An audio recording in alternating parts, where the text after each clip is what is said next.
Pues bienvenidos, muchas gracias por integrarse a esta cuarta mesa del 16º Simposio Internacional del Posgrado en Artes y Diseño. Estamos ahora con la mesa 4, que se llama Medialidad en el confinamiento, adaptaciones para reactivar la producción y la investigación. Esta es la cuarta mesa, ya vamos más de la mitad del simposio y bueno, vamos avanzando sobre los temas que nos propusimos bastante bien, me parece.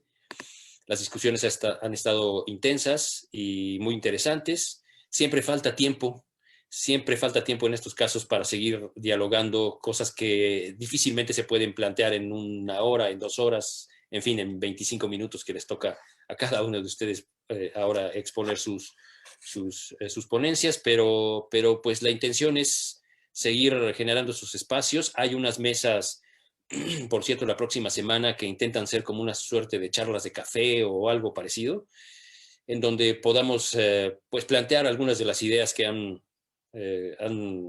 viajado en estos encuentros, sencillamente para seguirlas pensando, porque este problema que nos tiene en vilo, y que creo que nunca en la historia, ya lo decía en otros lugares, nunca en la historia toda la humanidad se había concentrado en un ítem de manera tan general y tan colectiva. Bueno, pues estos problemas vale la pena seguirlos mascando, negociando, interpretando, pensando.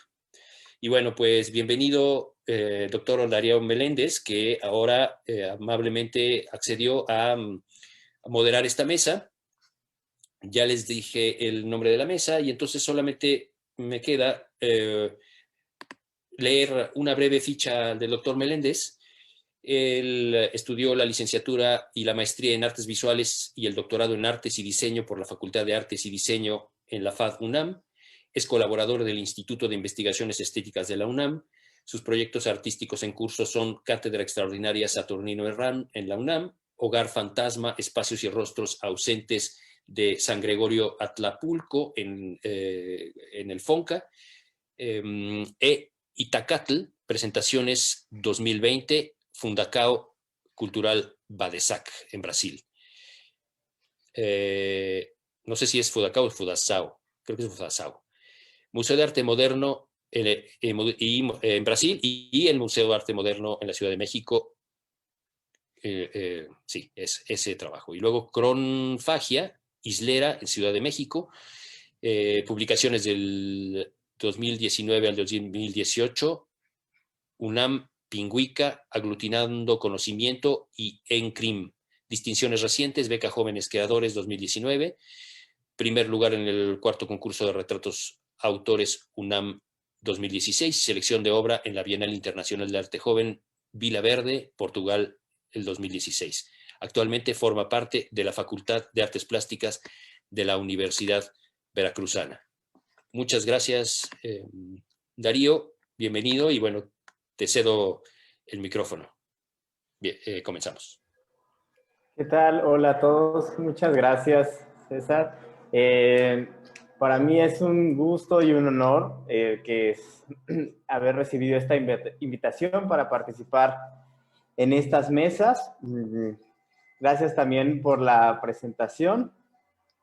Y bueno, yo lo que propongo es dar una breve reseña de cada uno de los participantes y después, bueno, dar la reseña de los participantes después que nos presenten y tras eso quizá ya abordar como la parte más jugosa, que es el intercambio, el diálogo y este asunto en el que a mí se me invita a tener una función de moderador, ¿no? Pero creo que en estas circunstancias donde son acaloradas las críticas, preferiría, en vez de moderador, pensarlo como un provocador o un pinchador o un instigador. Creo que eso sería más interesante porque pues ya no, les habrá pasado así en miles de juntas, de reuniones, donde parece sesión espiritista y todos están así como en algún plano que no conocemos y los llamamos y acuden a nosotros, ¿no?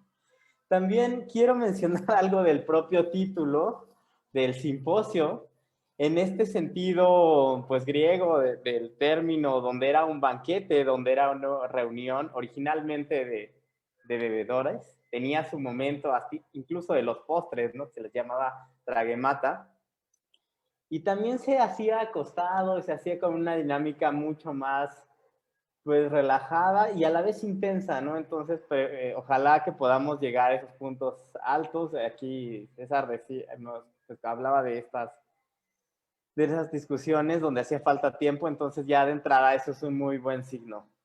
También disculpará, no sé qué tanto se esté metiendo el ruido, pero estoy en Jalapa en estos momentos, ciudad musical, entonces mis vecinos están ensayando. Espero que no se metan mucho las cumbias que están sonando ahí al fondo. Bueno, ¿les parece bien? Me gustaría iniciar con la participación de José Rubén Romero Gutiérrez. Y bueno, antes voy a leer una muy breve semblanza. Él es licenciado en Artes Plásticas y Visuales por la Escuela Nacional de Pintura, Escultura y Grabado a la Esmeralda. Actualmente cursa el tercer semestre de la maestría en Artes Visuales del posgrado en Artes y Diseño de la UNAM, con una investigación titulada El ícono mutante, discursos contestatarios a través de la transgresión icónica en publicaciones mexicanas producidas en el siglo XXI. Es editor de cómic alternativo en el proyecto editorial Fauna Nociva, que dicho sea de paso, a mí me interesaba mucho también conocer su trabajo porque he escuchado de Fauna Nociva y pues para mí es un referente. Entonces, adelante, pues cedo la palabra a Rubén. ¿Qué tal? Buenas tardes a todos. Muchas gracias, doctor Darío. Pues claro, me gusta mucho esa idea de que esta mesa se vuelva en una situación más relajada y sí, claro, pues platiquemos sobre cómic. Ahora, bueno, les voy a compartir la pantalla. Ahí por favor díganme si todo sale correctamente. Muy bien. Sí, se ve Entonces, bien. bueno, voy a comenzar mi exposición. En julio del 2020, un grupo de cineros mexicanos realizaron la primera edición virtual del Festival de Gráfica y Publicaciones Independientes Matasanos.ex, como reacción frente a las medidas de contingencia implementadas ante la pandemia del virus COVID-19. Este evento, sui generis por su complejidad técnica, es tan solo la punta del iceberg del papel que la tecnología de las telecomunicaciones y la computación ha jugado en el desarrollo de una escena reunida en torno a la edición autogestiva de publicaciones dedicadas a la experimentación gráfica. La presente ponencia propuesta para la edición Imágenes trastocadas, Educación y Pandemia en las Artes,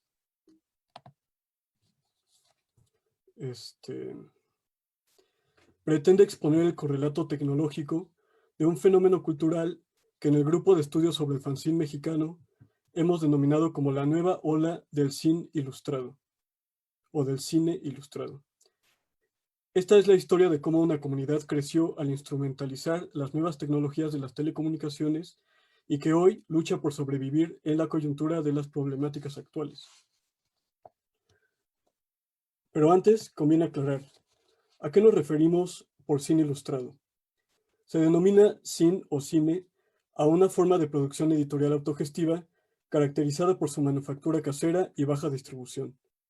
Abreviación de la palabra magazine, revista en inglés, el zine es un panfleto, libelo, pasquín o revistilla, resultado de la ética del hazlo tú mismo, donde el creador hace el mejor uso de los recursos que tenga a la mano.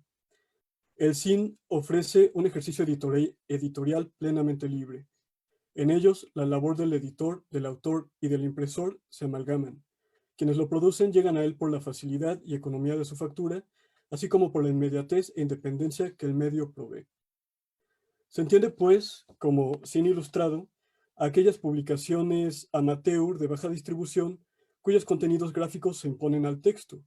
Es una manera de referirse en conjunto a la producción editorial autogestiva dedicada al dibujo, las ilustraciones y la creación visual en general, ya sean compilaciones de gráfica, libro, álbum ilustrados, cómics, facsimilares o hasta libros de artista.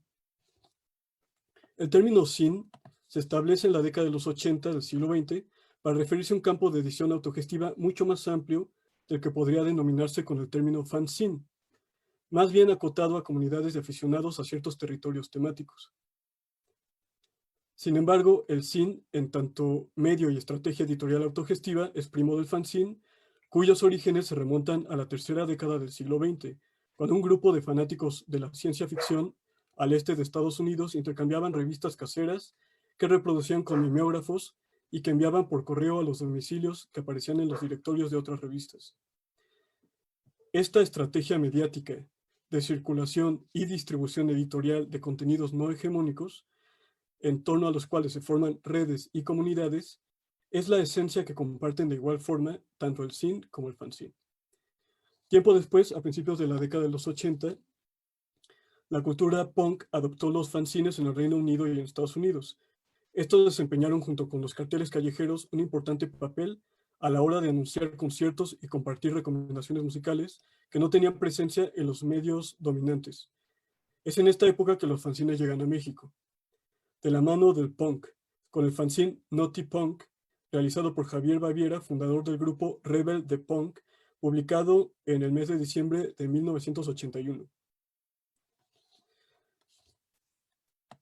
10 años después, durante la década de los 90, las tecnologías de la computación y el Internet comenzaron a permear en la vida doméstica, y con ellas empezarían a cambiar las dinámicas de intercambio de información.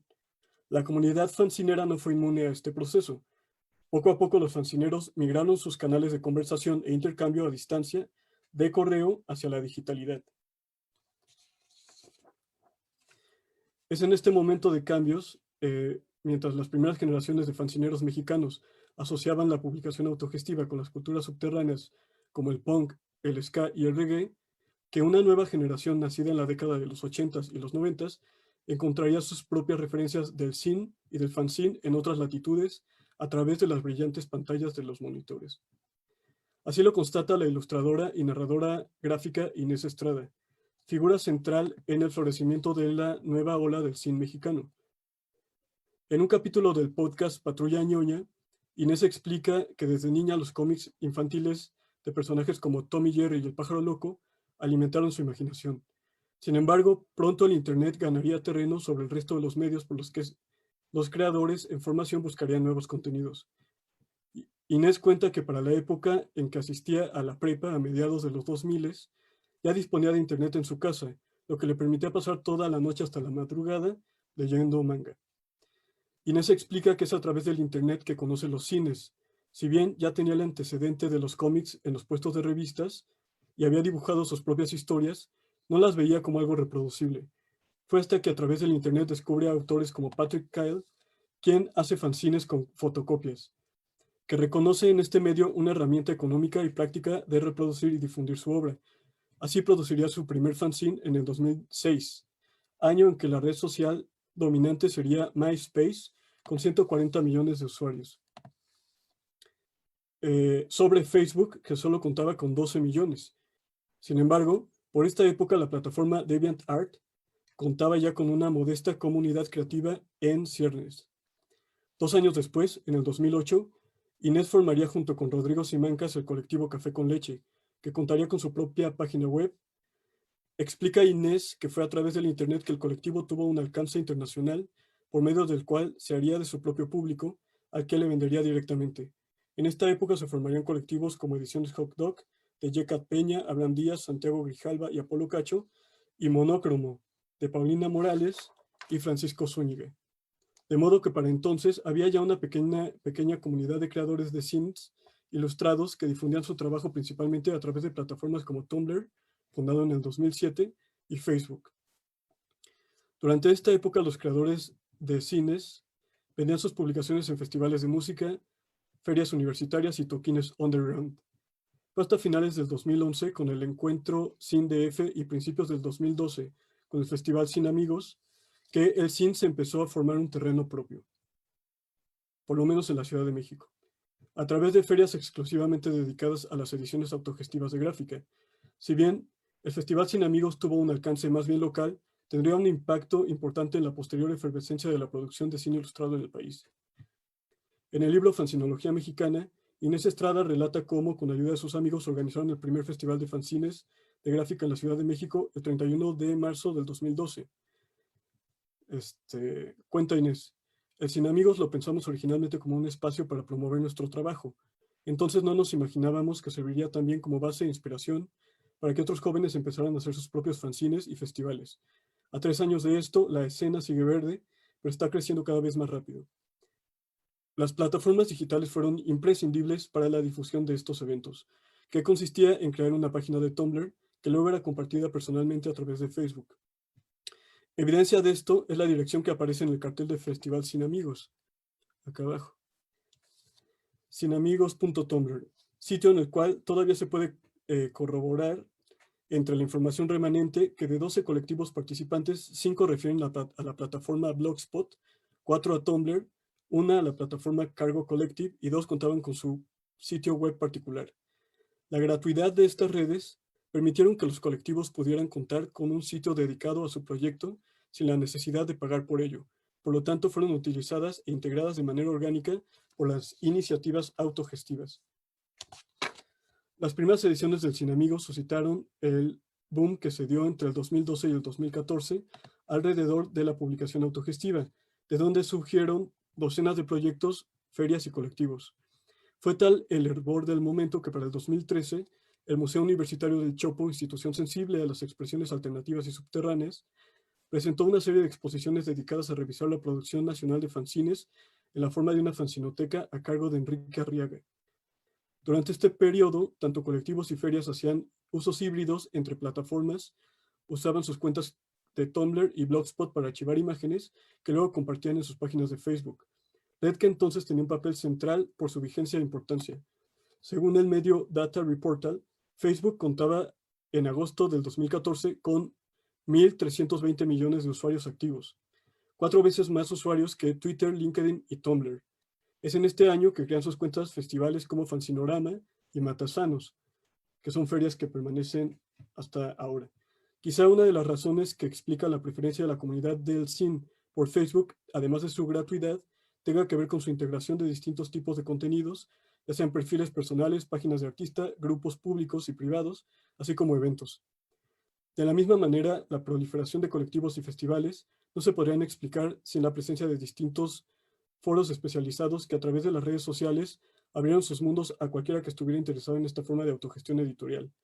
Figura principalmente el grupo Fanzinoferias, creado el 5 de mayo del 2014, administrado por Enid Balam, Tonantzin Martínez, Alex Aceves, El Aloide, El Asteroide, grupo que hoy se mantiene activo y que en noviembre del 2020 cuenta con 3.300 miembros aproximadamente. En suma, gracias al renacimiento de esta forma de publicación, cientos de creadores mexicanos han encontrado una vía para difundir su trabajo y expresar sus ideas.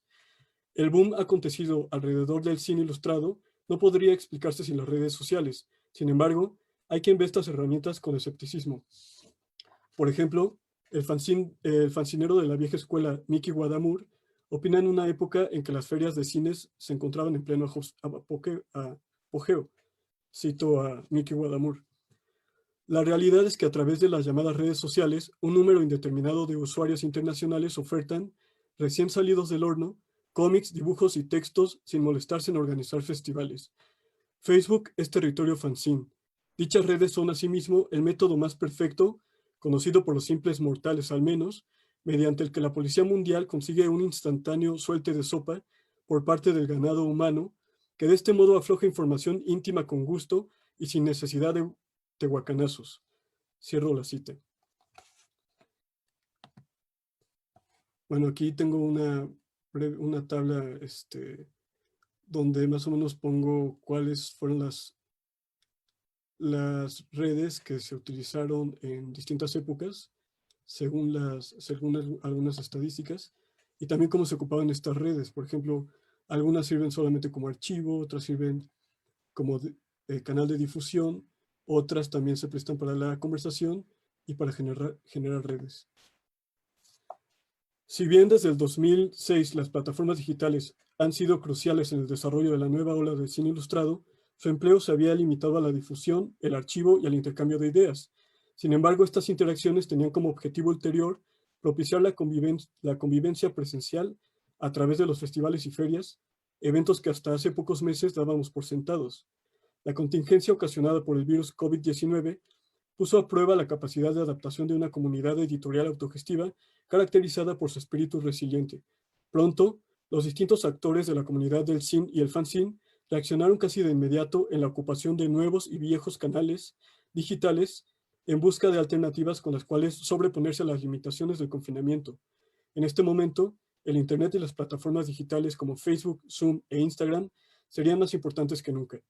Un ejemplo de cómo la comunidad ha hecho uso de la digitalidad y el Internet para idear alternativas frente a la crisis sanitaria es el zine Motín Popular, publicación digital disponible para su libre descarga que compila la obra gráfica de artistas de México, Perú, Colombia y Argentina, por mencionar algunos, cuya primera entrega está fechada en junio del 2020.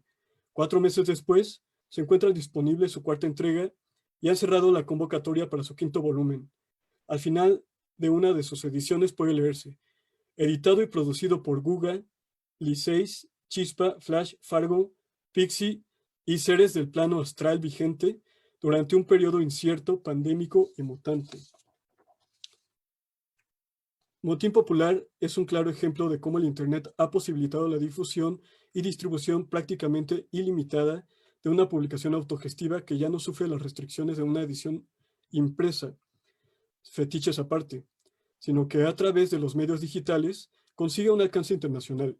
Iniciativas editoriales como esta confirman que se puede prescindir del papel y la tinta. Al fin y al cabo, ¿no es la impresión, en esencia, una herramienta de reproductibilidad?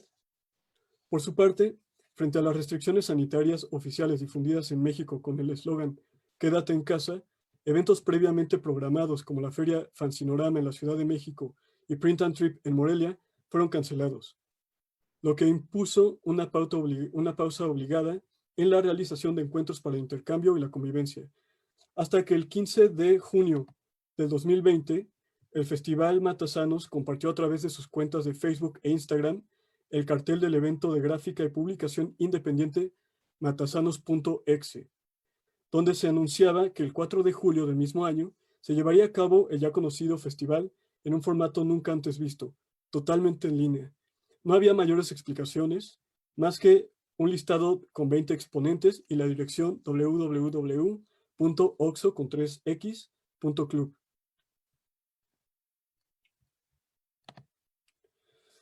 El día del evento, en punto de las 18 horas, cualquiera que tuviera a la mano un teléfono inteligente o computadora y acceso a Internet podía digitar la dirección www.oxo.club en su navegador y entrar al festival, sin la necesidad de descargar una aplicación o software especial. El usuario se encontraba primero frente a una pantalla con el logo de Oxo, arriba de un espacio donde se debía escribir su alias y escoger entre uno de los 3 avatares o cuerpos virtuales diseñados por el ilustrador y narrador gráfico Hernán Gallo.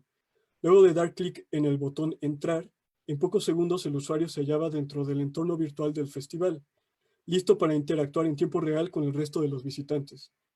Después de leer unos breves mensajes con las instrucciones de navegación, el usuario podía recorrer el espacio tridimensional moviendo su avatar con solo oprimir las teclas de su computadora o pulsar espacios designados en la pantalla de su teléfono inteligente. El entorno le permitía transitar entre los diferentes espacios, entre los cuales se encontraba una estructura capitulada con la palabra Oxo, decorada en su interior con los carteles de ediciones pasadas del Festival Matasanos. Dentro encontraba un rectángulo blanco desde el que se emitía la música pinchada en vivo por uno de los 9 DJs programados. Al lado del Oxo se encontraba una versión virtual de la tienda de jugos naturales y cines Ricos Jugos, cuya sede física se encuentra en Guadalajara, Jalisco. Dentro se podía encontrar la última entrega del periódico mural Siempre es Hoy. Afuera, en el centro del entorno virtual, se hallaban las mesas pertenecientes a cada uno de los colectivos invitados. Al dar clic sobre ellas, abrían en otra pestaña el perfil de Instagram propio de cada proyecto, donde el usuario podía conocer las propuestas y, llegado el caso, comprar alguna de sus publicaciones. En medio del círculo formado por el acomodo de las mesas, se erigía una pantalla de forma cilíndrica donde se proyectaban imágenes de los colectivos y en su interior se hallaba otro rectángulo donde se escuchaba música en vivo. Frente a una estructura aledaña destacaban unas letras escultóricas que formaban la palabra art con H. La edificación resguardaba a modo de galería una serie de personajes salidos de novelas gráficas publicadas por la editorial de narrativa gráfica alternativa Fauna Nociva. Al dar clic a cualquiera de estos personajes, una pestaña abría el perfil de Instagram del autor en cuestión. De la misma forma, a lo largo del entorno virtual, dispersos entre los espacios mencionados, se encontraban distintos elementos visuales decorativos que, al ser seleccionados con un clic, referían a diferentes contenidos cómicos, como ciertos videos de YouTube. Durante el evento, los usuarios pudieron convivir en tiempo real a lo largo de estos espacios, reconociéndose a través de los alias que flotaban sobre los avatares al tiempo que podían comunicarse por medio de un chat general. Sobre el cuerpo virtual de cada usuario flotaba la bandera del país desde el que se accedía, de manera que se pudo constatar la presencia de gente desde Colombia, Chile, Argentina, Canadá, Estados Unidos y España. Todo lo anterior describe una experiencia completamente interactiva, sin precedentes en el ámbito de las ferias de gráfica y publicaciones independientes. De modo que en el matasanos.ex se supera la función usual que la comunidad había dado al Internet y las tecnologías de la comunicación, de ser un canal de comunicación, archivo y difusión de contenidos, a ser el espacio virtual de la convivencia inmersiva.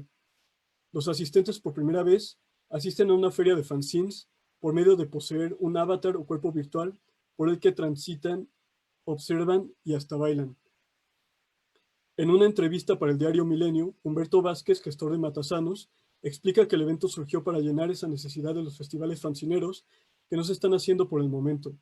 Humberto explica que en la realización del evento colaboraron sus amigos de la escena, Santiago Grijalva, María Magaña, Rubén Romero, Hernán Gallo, Jonathan Aviles y el programador Carlos Pesina Siller.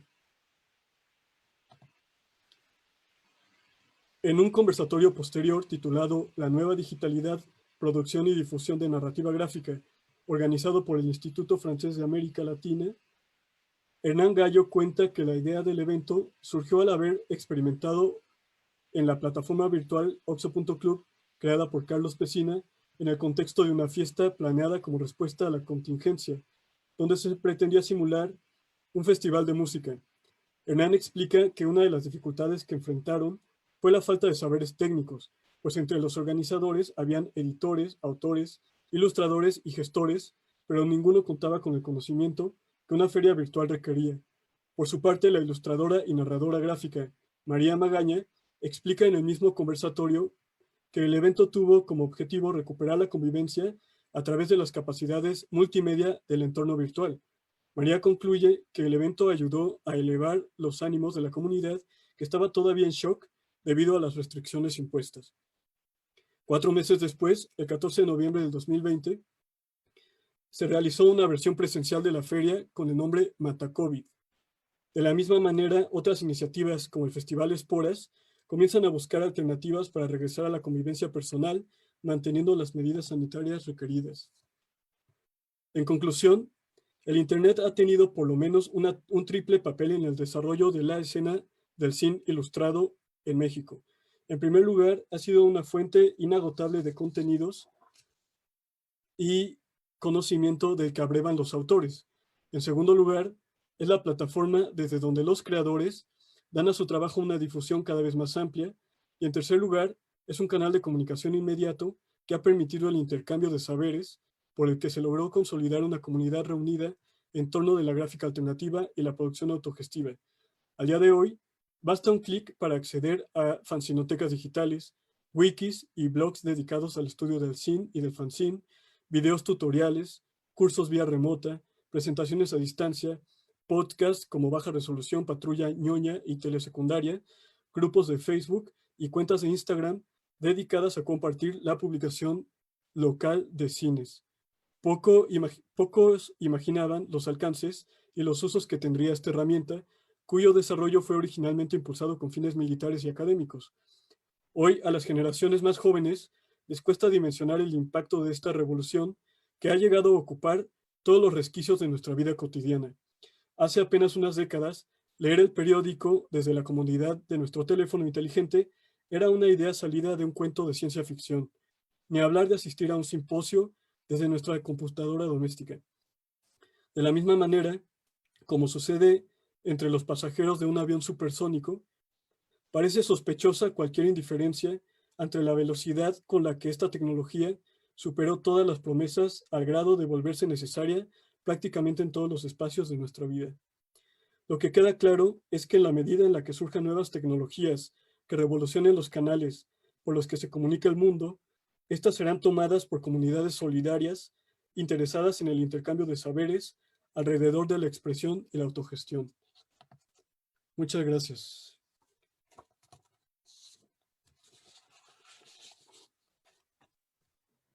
Muchas gracias, Rubén. Un gusto tenerte aquí en el simposio. Para mí siempre fue pues apasionante el ubicar tu trabajo en esta desde fauna nociva. Digo, los conocía a la distancia, bueno, también ahora en esta distancia, mediados, y justo de esto va este asunto. De inicio, para abrir el diálogo y quizá también para poner en contexto a la audiencia y que también puedas decirnos un poco acerca de la experiencia que has tenido, si nos pudieras dar como una breve reseña de qué va Fauna Nociva y cómo se están enfrentando a ustedes a esto, además de los medios que cómo están circulando, si esto está incidiendo en los contenidos que Claro, están trabajando. Digo, es lo que he pensado después de escucharte y también después de haber revisado el trabajo. claro, muchas gracias. Eh, pues definitivamente, pues el tema común, ineludible en este simposio y en todas las charlas que se han venido desarrollando desde que se declaró la contingencia, pues es cómo se han modificado nuestras actividades cotidianas y profesionales y académicas. En el caso de Fauna Nociva, pues definitivamente fue un duro golpe que la industria editorial, vamos, Fauna Nociva es un proyecto pequeño, es un proyecto que gestiono yo junto con dos amigos, Marco Caballero y Adriana Casiano, dedicado a difundir a los nuevos autores de narrativa gráfica alternativa local, y básicamente pues es una editorial independiente muy pequeña. Nosotros imprimimos usando medios artesanales como la serigrafía, la risografía y engrapando las cosas. Vamos, esa es nuestra, digamos, nuestra línea material casi prácticamente. La situación es que el COVID pues sí afectó a la industria editorial en todas sus escalas, en las macro y en el micro, y pues una de las primeras limitantes que tuvimos fue justamente dejar de poder hacer festivales, dejar de asistir a las ferias. Fue muy triste que se hayan cancelado ferias, pues todas, ¿no? No solo las de fanzines, sino la Feria Internacional del Libro de Guadalajara, en fin, y todos tuvimos que reaccionar y adaptarnos, como este simposio es ejemplo de ello, por medio de la virtualidad.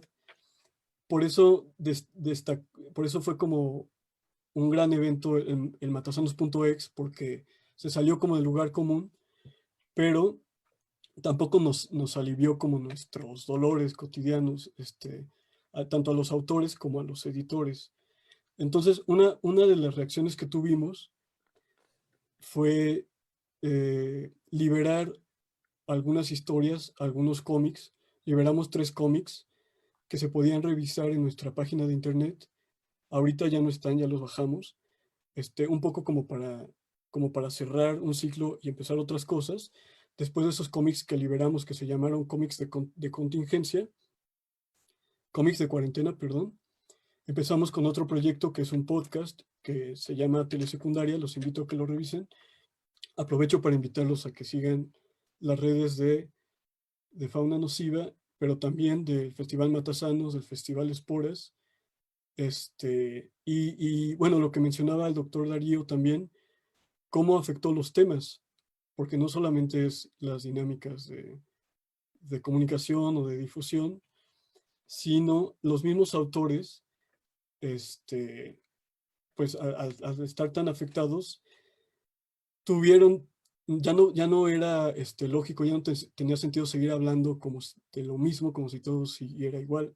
Entonces, hubieron y todavía siguen habiendo iniciativas como Team Popular que se organizaron para hacer convocatorias y sacar ediciones digitales, pero hablando de los temas, por ejemplo, en un diplomado que se llama Casa de Ilustración que da Santiago Solís en la UNAM, nos invitó a dar el módulo de narrativa gráfica y el tema fue la ciudad, pero vista desde lo local, desde adentro, desde la casa, desde lo íntimo. Entonces, bueno, ese es un ejemplo, pero hay muchísimos. Por ejemplo, un autor muy famoso que se llama Simon Hanselman, empezó a hacer una tira en Instagram sobre el COVID. Y es una tira que empezó con la contingencia y que continúa hasta ahora y ya tiene, no sé, cientos de viñetas. Vamos, es un proyecto que quién sabe cuándo vaya a acabar, porque quién sabe cuándo vaya a, ya saben, regularizarse o normalizarse o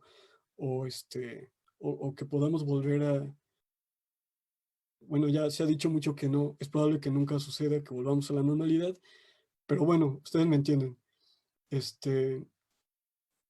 Entonces sí, definitivamente pues el colectivo reaccionó de esa forma, pero algo que hay que destacar es la, la solidaridad que caracteriza hablando de la escena del fanzine y del cine ilustrado, que es una escena autogestiva y que entra también como en el debate que se estaba dando en la charla anterior con Elena Román sobre bueno, cuál es el papel del Estado y del gobierno en facilitar la cultura o en dar las herramientas, subvencionar, pues finalmente esta comunidad en la que nos hemos estado desenvolviendo, por lo menos yo en este proyecto de Fauna Nociva, ha sido la autogestión pura y dura. Y es de destacar que hay un gran espíritu de solidaridad y de colaboración que me parece que es pues muy valioso.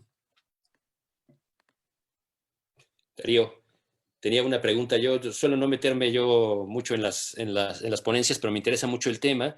Y vi que en uno de los eventos que compartías aparece la editorial 2012, que conozco yo a los editores y por eso me viene esta pregunta, porque ellos eran cartoneros inicialmente, incluso editaron toda la obra de Eduardo Verástegui, un poeta peruano extraordinario que nadie pelaba acá en México.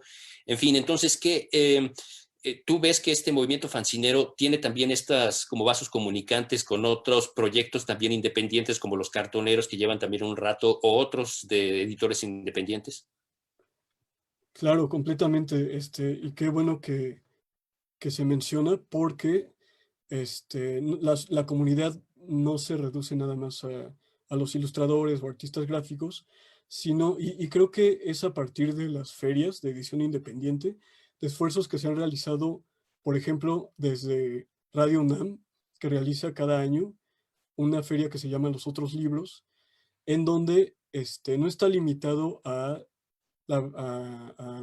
los fanzines, sino que también conviven editoriales independientes de vamos, como de baja, ¿cómo decirlo? Como de baja densidad como nosotros, en donde están las cartoneras que los hemos visto y que son proyectos con los que vamos navegando, como mar inmenso de la autogestión, espacios independientes, librerías independientes, gente que se autoedita.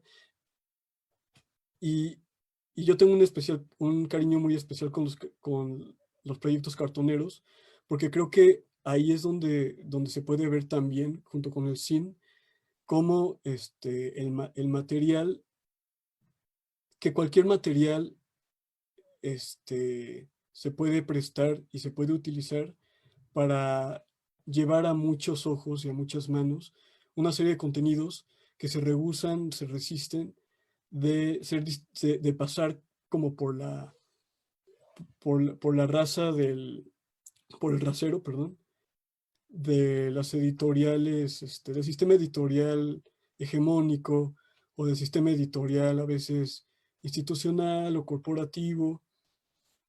Entonces creo que en el cartón está muy bien puesto como esa simplicidad material que es suficiente para una difusión de contenidos muy valiosos.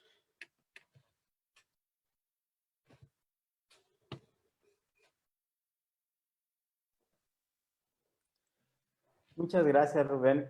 Bueno, también creo que a la luz de lo que nos estás compartiendo ahora, que todo mundo, bueno, que mucha gente se puede, no todo mundo, porque no todo mundo tiene acceso a internet y hay apagones digitales y no, pues no es para todo mundo en realidad, pero para quienes tenemos la posibilidad de estar conectados, o la maldición, no lo sé.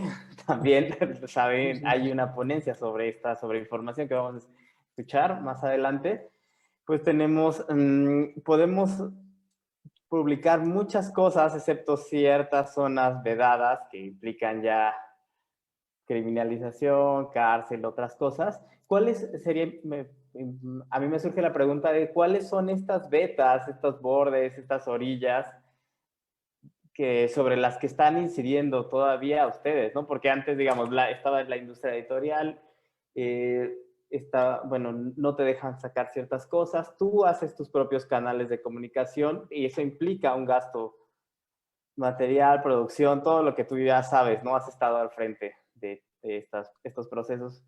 Pero ahora, ¿qué lugares pueden explorarse como bordes dentro de esto? Me surge esa pregunta, pero también no sé si haya alguien más que quiera hacer alguna intervención para ya ir cerrando la participación de Rubén y poder dar espacio para las otras ponencias. ¿No? Bueno, pues sí, es muy interesante porque es algo que se va respondiendo como por necesidad en principio. Yo creo que la autogestión, pues de ahí viene, de que no hay espacios suficientes, no hay canales suficientes. Y entonces, bueno, de ahí un poco como paréntesis, de ahí viene el nombre de fauna nociva. La fauna nociva pues alude a todas estas criaturas que encuentran la forma de sobrevivir en un mundo que los quiere destruir y que los considera, pues considera, malos, ¿no? O sea, como que no les sirven al mundo ideal que se plantean, desde algunos lugares. Entonces, justamente los canales que se tienen que ir ocupando, pues son justamente las fisuras, por ejemplo, del capitalismo. Y en este caso, hablando de las redes sociales específicamente, pues estamos hablando de herramientas que tienen como fin, que son finalmente empresas que tienen ganancias económicas y cuyas ganancias económicas se basan pues en vender publicidad y en venderle la atención de la gente a estas marcas que compran su publicidad. Entonces, justamente ese espíritu autogestivo de expresiones que son marginales completamente, en este caso a la industria editorial, corporativa, por llamarlo de alguna forma, o en otros casos puede ser el arte institucional, o en otros casos puede ser, no sé, cualquier expresión que carezca de los foros o que se le nieguen los espacios, pues justamente va a ocupar estos resquicios, estos canales. Para nosotros, sí, las redes sociales tuvieron mucho ese papel, pero lo más importante son las conexiones humanas, las redes sociales humanas, como personales, que son las que finalmente tienen peso y las que tienen el valor que un autor está buscando impactar a su público, ¿no? Y bueno, es muy interesante, es un tema que da para muchísimo. Ya quiero escuchar la plática que va a haber próximamente sobre justamente este tema. Y incluso hay hasta documentales, ¿no? Ahora hay uno en Netflix que se llama The Social Dilemma, y otros tantos, ¿no?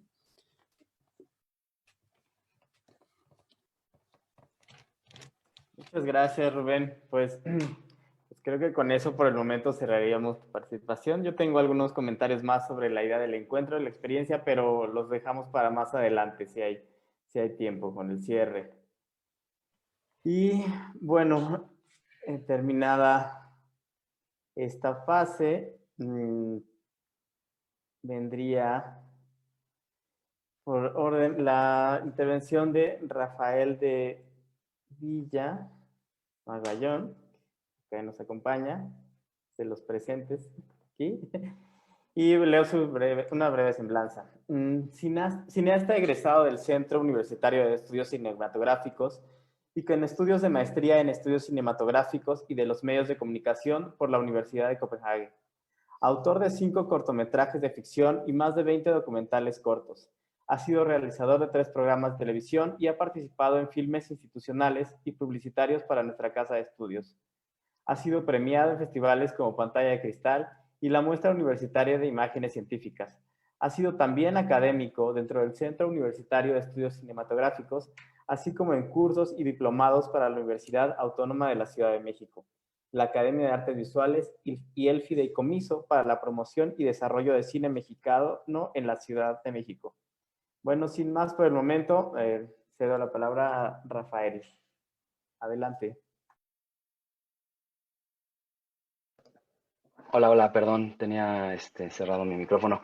Pues yo estaba buscando desde hace unos días que preparé esta ponencia, una imagen para ponerle de portada, algo que ilustrara esta estética del confinamiento, y de pronto caí en la cuenta de que pues que el simposio es por Zoom, ¿no? Esta ponencia es por Zoom, y esta es la estética del confinamiento, la estética de la webcam, la estética de los cuadritos. Los que nos están viendo por Facebook no ven los cuadritos, pero los que lo estamos viendo por Zoom, aquí vemos una serie de cuadritos, y entre la calidad que tienen las webcams y el ancho de banda que se les deja este tipo de comunicaciones, eso se ha constituido como la estética del confinamiento. Entonces, creo que es una buena imagen para empezar, pero pues voy a empezar a compartir mi pantalla para mostrarles la presentación que traigo.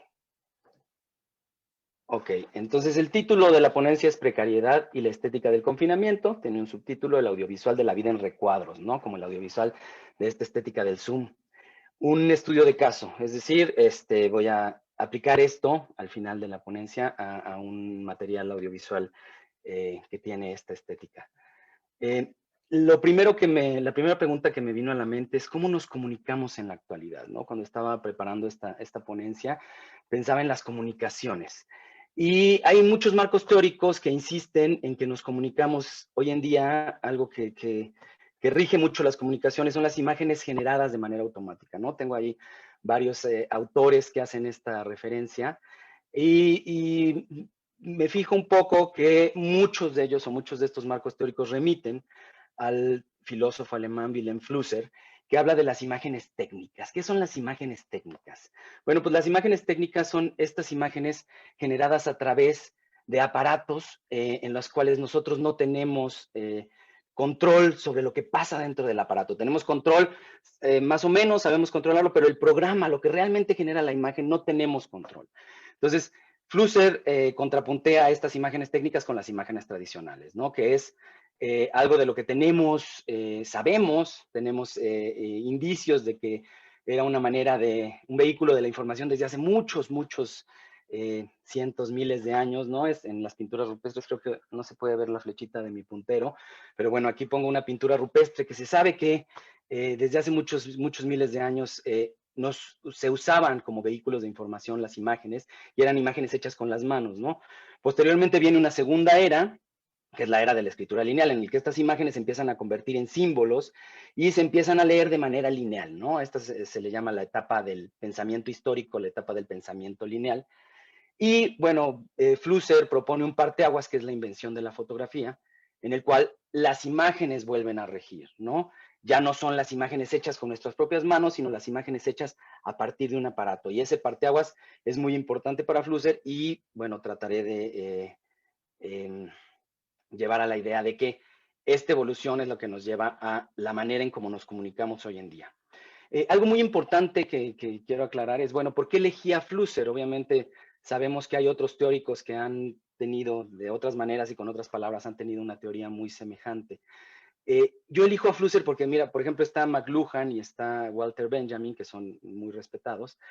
McLuhan lo centra todo en los medios de comunicación, ¿no? Todo tiende a traducirse en la comunicación, en esta comunicación masiva, mientras que Benjamin lo hace en el arte. Flusser insiste mucho, sí, de hecho, hasta le he dado en el buscador a los PDFs de Flusser, no menciona tanto estas palabras, sino que la manera en cómo él lo ve o a lo que él regresa recurrentemente es a entender el mundo. Los vehículos de información son maneras de comprender el mundo, de hacer sentido de la realidad. Y eso es lo que me pareció muy interesante y me parece que en esta coyuntura que estamos viviendo es algo que podríamos poner en el centro de atención, ¿no? Flusser, esta es una cita textual de uno de sus textos y de cómo yo lo entiendo. Ay, no alcanzó a... Bueno, dice, en primer lugar, las imágenes técnicas fueron propuestas para reintroducir las imágenes en la vida diaria. En segundo lugar, para transformar los textos herméticos en imaginables, con esto se refiere a la ciencia. Y en tercero, para hacer visible la magia subliminal inherente a los textos baratos. Con los textos baratos, él se refiere a los textos populares, obviamente no habla de dinero. Entonces, sí me parece que es claro que no está hablando ni de arte ni de comunicación, sino que está hablando de entender el mundo, de a través de las imágenes guardar información que nos permita entenderla tanto al que la emite como al que la recibe. Entonces, todo esto yo lo quiero aplicar desde luego al audiovisual, ¿no? Él lo retoma desde la fotografía, pero yo lo pienso en el audiovisual, el cine, el video, porque, bueno, pues es mi área de experticia y es en donde me parece que están sucediendo ahorita ciertos fenómenos muy particulares que vale la pena estudiar. Una cosa que sería buenísimo aclarar es que, como les decía, el audiovisual pues, se compone del cine y el video que ahorita ya se están funcionando, ya son prácticamente uno mismo, pero sí me gustaría establecer un poco un panorama histórico de qué es el cine y qué es el video, porque hay una confusión muy común. Bueno, en primer lugar, quiero aclarar que yo cuando hablo de video, en este marco teórico, me refiero a toda imagen audiovisual en movimiento, que sea generada, transmitida, registrada por medios electrónicos, ¿no? Porque hay quien define el video solo como aquello que está grabado, ¿no? Como aquello que está en una cinta o en un disco duro. Para mí el video, o dentro de este marco teórico, es toda imagen cuyo soporte sea eléctrico o electrónico, ¿no? Entonces, les decía que hay una confusión que a mí me parece que es muy recurrente y que a mí me gusta siempre aclarar, que se piensa que el video surge como una alternativa económica al cine, porque de hecho lo fue durante algún tiempo, ¿no? Los cineastas que no estábamos en las grandes producciones, pues siempre recurríamos al video porque pues era más barato y con ese podíamos hacer nuestras cosas. Pero si revisamos la historia del cine y del video, realmente no es así. El video, incluso está documentado que Edison, antes de patentar su versión del cinematógrafo, que no se llama cinematógrafo, intentó patentar un aparato para transmitir imágenes electrónicas a distancia. Él en realidad lo que quería era una especie de videoteléfono, ¿no? Y esa diferencia es importante, ¿no? Mientras el cine estaba dedicado a preservar las imágenes a través del tiempo, a que esto que está pasando lo puedan seguir viendo, el video en realidad era para preservarlas a través del espacio, para transmitirlas en el espacio. Eran intenciones distintas de un mismo concepto, ¿no? Entonces, bueno, lo que se buscaba con el video, con la imagen electrónica, eran las comunicaciones interpersonales, que no se pudieron en su momento, aunque la ciencia ficción, los que somos de generaciones de antes de que existieran, aunque fueran tan comunes las videollamadas, sabemos que en la ciencia ficción era súper común desde tiempos del cine mudo, como pongo aquí en esta ilustración de Metrópolis de Fritz Lang. Siempre fue un anhelo que pudiera haber telecomunicaciones interpersonales que incluyeran una imagen, ¿no? Que pudiéramos ver a la persona con la que estamos hablando. Pero bueno, las limitaciones del medio no lo permitieron. Era imposible en ese momento, con los anchos de banda que había, con las frecuencias que había disponibles, que todos nos comunicáramos y nos viéramos a distancia al mismo tiempo. Lo que sí se podía, o lo que sí se logró, claro, un tiempo después, es que unos cuantos emisores transmitieran a todos, ¿no? A muchísima gente.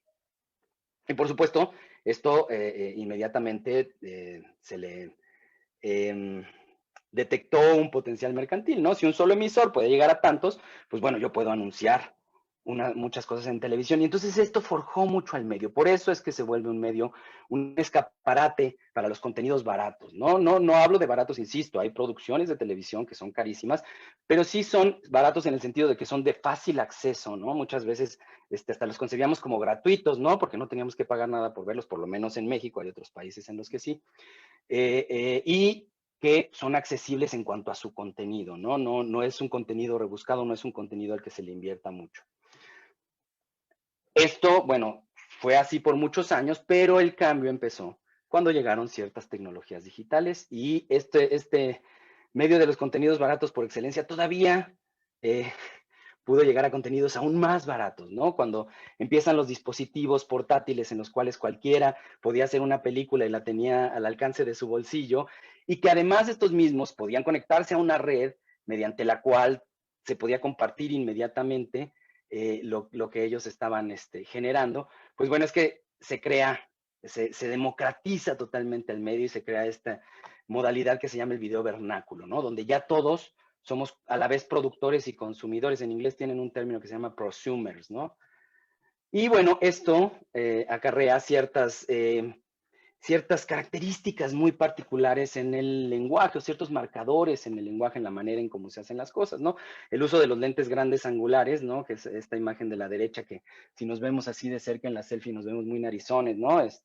Si yo pongo mi mano aquí, pues se ve la mano enorme, a comparación de mi cabeza. Sabemos que no es así, pero es por el tipo de lentes, ¿no? El video vertical, ¿no? Que empieza también a ver muchos videos que traen la pantalla más ancha, a diferencia de la televisión y el cine, que siempre era como acostadita, ¿no? Como más alargada.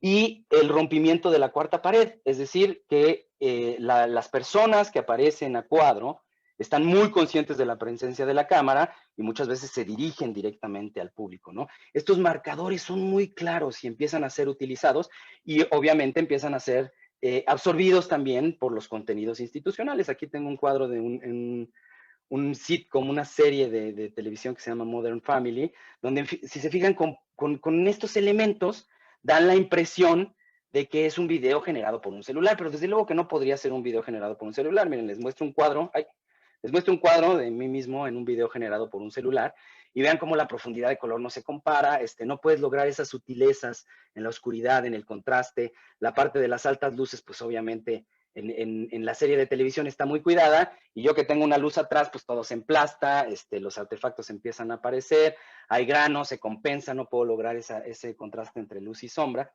Entonces, eso es muy importante, ¿no? Que se van por lo superficial, ¿no? Por los marcadores, y muchas veces no tanto por lo que hay de fondo, o no les conviene o no les convence, ¿no? Pero que son retomados estos elementos conscientemente por la industria audiovisual, estos elementos que van por encimita, ¿no?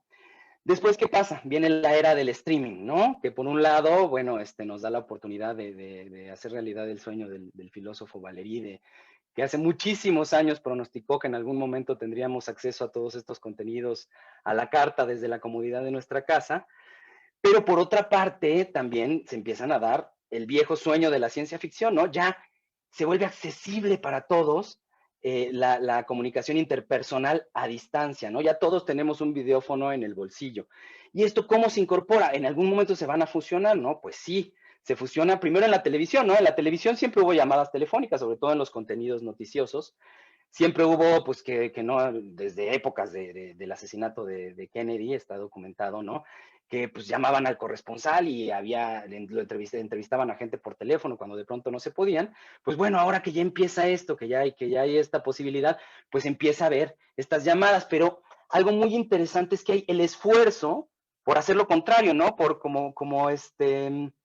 estos marcadores, como neutralizarlos. Y en esta ilustración es muy claro, por eso la elegí.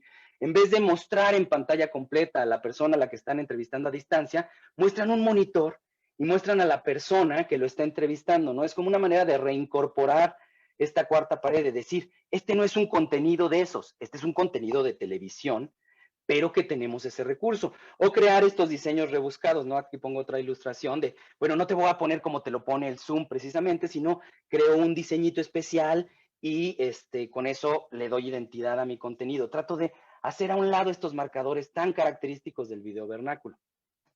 Pero luego, ¿qué pasó? Vino la pandemia. Y entonces se empezaron a generar contenidos que los mismos personalidades del medio los producían desde la comodidad de su casa. Pero esto tuvo repercusiones en cómo se veían estos contenidos, ¿no? Entonces yo digo, yo detecto tres, principalmente lo englobo en tres, ¿no? Falta de conocimientos técnicos, es decir, el anchorman o el anfitrión de estos shows, pues no tiene los conocimientos técnicos, ni los tiene uno, ¿eh? O sea, yo que soy una de esas personas que se dedican a estar detrás de las cámaras, pues yo puedo ser realizador, director de escena o camarógrafo, pero no puedo ser sonidista, no puedo ser maquillista, no puedo ser tramoyista, ¿no? Entonces, hasta uno mismo no tiene todas las especialidades, pues menos las van a tener gente que, pues que a lo que se dedican es estar del otro lado de las cámaras. Habrá quienes sí los tengan, y me parece que en general se esfuerzan. En esta ilustración particular que pongo aquí, se ve un esfuerzo por generar una imagen con una iluminación y una escenografía parecida a lo que te podrías encontrar en televisión, pero todavía le falta, ¿no? La otra limitación es que tienen un equipo limitado y no profesional, ¿no? O sea, la pandemia nos agarró por sorpresa y ni modo de decir, ay, hay una pandemia, voy corriendo a comprar unos Kinofloss y unas luces profesionales, unas asteras, para iluminar bien padre mi programa desde mi casa. Pues no, sí, lo hiciste con lo que tenías, y si acaso, si alguien te dio un buen consejo, pues te fuiste a comprar unos foquitos ¿cómo se llama? A la tlapalería o al súper. Y el otro es el ancho de banda limitado, como decía, y la misma resolución de las cámaras, las webcams, pues lo haces desde tu computadora, ¿no? Las webcams, hasta ahorita está empezando a cambiar, ¿no? Esta nueva generación que viene, que ya anunciaron, ya traen unas webcams un poco más avanzadas. La industria va en 4K, las webcams apenas están creo que en 720, las nuevas que anunció Apple. Entonces, y siempre el ancho de banda para las comunicaciones interpersonales, como son de todos, pues siempre es un poco más limitado. Y esto se ve todavía más en las personas a las que tienen de invitados, ¿no? Si tú como conductor de un programa no tienes acceso a todos los recursos, pues cuando invitas a alguien, aquí en el recuadro de la izquierda se ve muy claro, pues si ves tú la imagen aquí de Temoris Greco, se ve bastante bien, o sea, como que se asesoró bien, y la otra persona, pues nada más le dijeron, oye, pues un par de recomendaciones y vas al aire, ¿no? Entonces, eso genera una estética particular, ¿no? Que yo caracterizo como precaria o que coincide con ciertos elementos de este concepto que se ha dado por llamarle la estética precaria. Según Arild Fedveit, un teórico académico noruego, la estética precaria puede ser caracterizada tentativamente como un estilo estético que depende de comprometer la transparencia perceptual asociada a grabaciones visuales y auditivas, de manera que nuestro acceso a aquello que queremos ver o escuchar esté parcialmente bloqueado y la relación entre la representación y lo representado sea interpretada como precaria.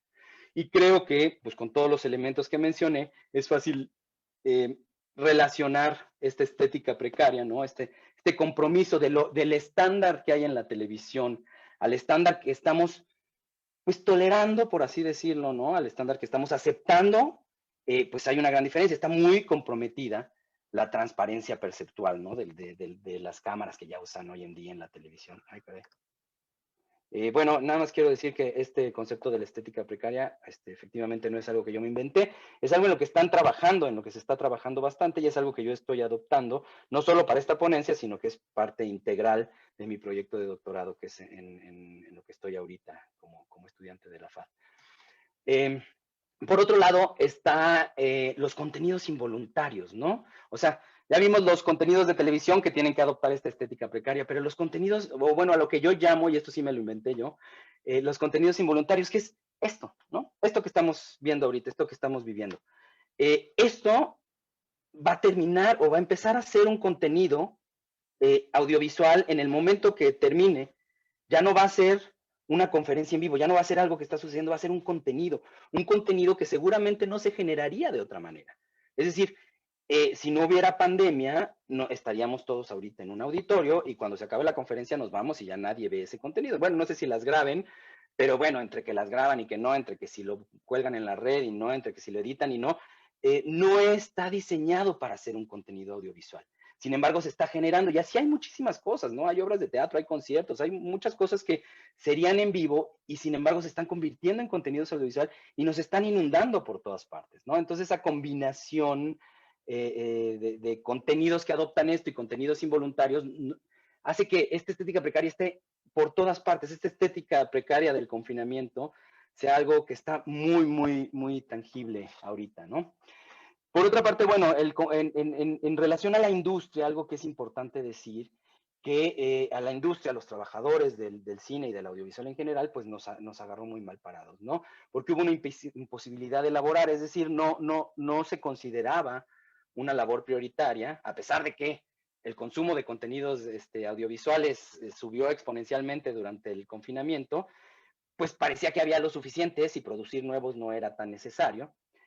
Y bueno, pues eso generó como una ansiedad de la gente, de los que nos dedicamos a esto, de buscar la manera de demostrar nuestra creatividad, ¿no? Y por otra parte se generan las necesidades expresivas. Estás viviendo una situación muy sensible que nos afecta en todo el mundo, pues hay unas necesidades expresivas muy fuertes. Somos artistas, somos comunicadores, pues quieres hablar del tema. Entonces, obviamente eso se fusionó, si no es que estuvo fusionado desde un principio. Y cuando bajó un poquito el confinamiento, bajaron un poquito las normas de sana distancia, pues se empezaron a producir muchos contenidos relacionados con esto, incluso hubo convocatorias, hubo concursos, pero a mí el que me llamó la atención fue que viene del lado de lo comercial, no tanto de la gente haciendo cosas en su casa. Y me llamó la atención porque no parecía ser un contenido que viniera de esto y porque es muy comercial, que se llamaba Pan y Circo, que fue una campaña que empezó a aparecer más o menos por estas épocas en parabuses y autobuses, y que obviamente el título nos remite a la frase de Percio Juvenal, esta que regularmente es interpretada como que en la antigua Roma, en el Imperio Romano, había que darle alimento y espectáculos públicos al pueblo para mantenerlo tranquilo, y dije, bueno, pues, ¿qué será esto, no? Y en la portada ves Pan y Circo y ves ahí a Diego Luna con la mesa servida y dices, bueno, ese ha de ser el pan y el circo pues ha de ser, se ve como interesado, como que quiere platicar, pues ese ha de ser el circo, no lo sé. Unos días después estrenan el tráiler y ya vimos, el mismo tráiler decía que el objetivo del show era compartir la comida y la bebida mientras se conversa sobre los problemas del mundo en que vivimos, pero también con el propósito de conocer otras realidades, ¿no? Entonces ya nos empieza a quedar más claro. Y bueno, obviamente en el mismo tráiler nos hacen como un repaso de los temas que van a tocar y ahí se empieza a notar que tiene una fuerte carga política los temas.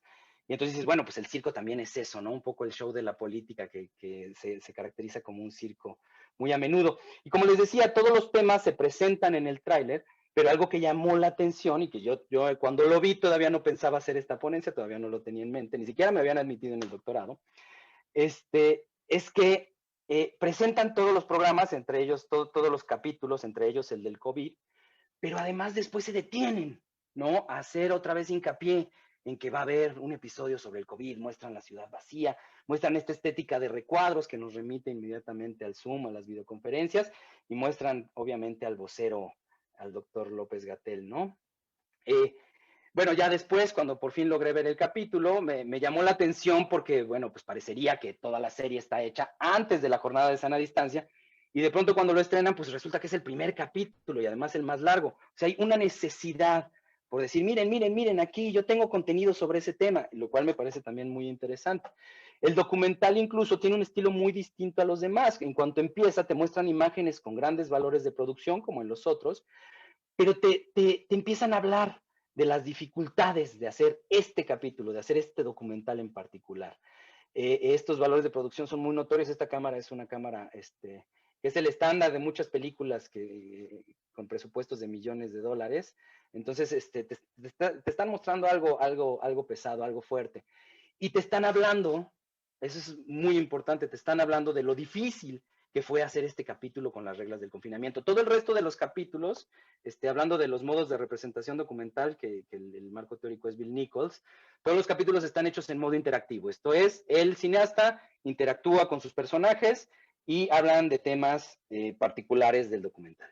Este está hecho en modo autorreflexivo, es decir, el cineasta interactúa con sus invitados, pero el centro, o siempre vuelve al centro de la mesa, de la conversación o del tema, la dificultad, el hecho de tener que hacer el documental en estas condiciones. Entonces, ya desde ahí te está diciendo, este capítulo es distinto a los demás. También otra cosa que quizás sea importante o quizás no tanto, es que tiene 5 invitados en vez de 6, porque bueno, pues obviamente como los iban a acomodar en recuadros, pues un séptimo se hubiera visto ahí como un salero, no hubiera habido dónde ponerlo.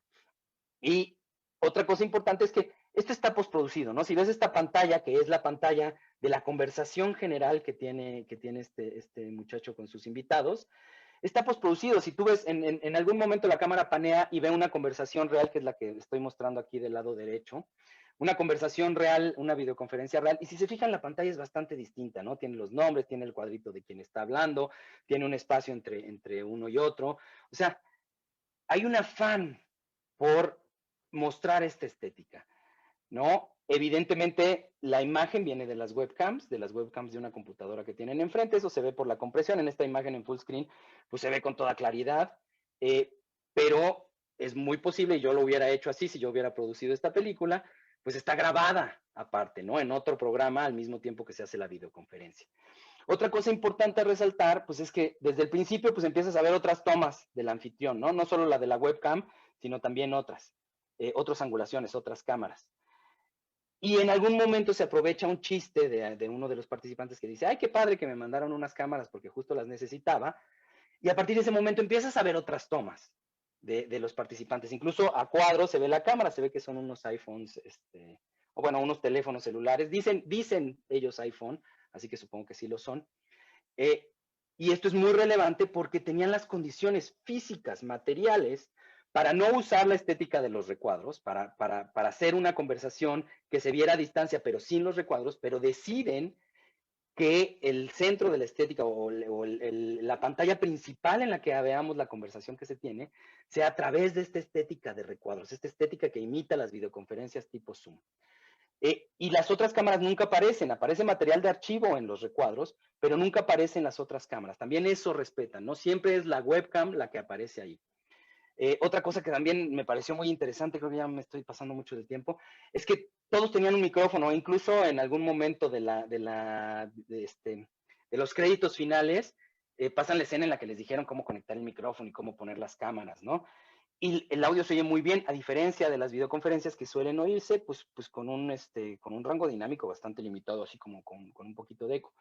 Y algo muy importante es que cuando switchean a la pantalla, a esta pantalla dividida de la videoconferencia, le bajan la calidad al sonido. No se la bajan al grado de que no sea inteligible, pero a eso me refiero con comprometer la claridad audiovisual relacionada con las grabaciones auditivas y de imagen. La comprometen a propósito. ¿Por qué? Porque quieren dar una idea general del mundo en que vivimos, del momento que estamos viviendo. Y eso es muy relevante, aunque lo hagan de manera intuitiva. No sé qué tanto lo hayan estudiado, la verdad no podría decirlo. Otra cosa que también me parece fundamental es que hay una entrevista presencial. Además de la conversación, el programa incluye varias entrevistas hechas por Zoom y todas tienen estos defectitos, incluso más, ¿no? Incluso se ve que en esas sí tuvieron unas condiciones más precarias. Pero cuando entrevistan al subsecretario de Salud, de Promoción de la Salud, sí lo hacen de manera presencial.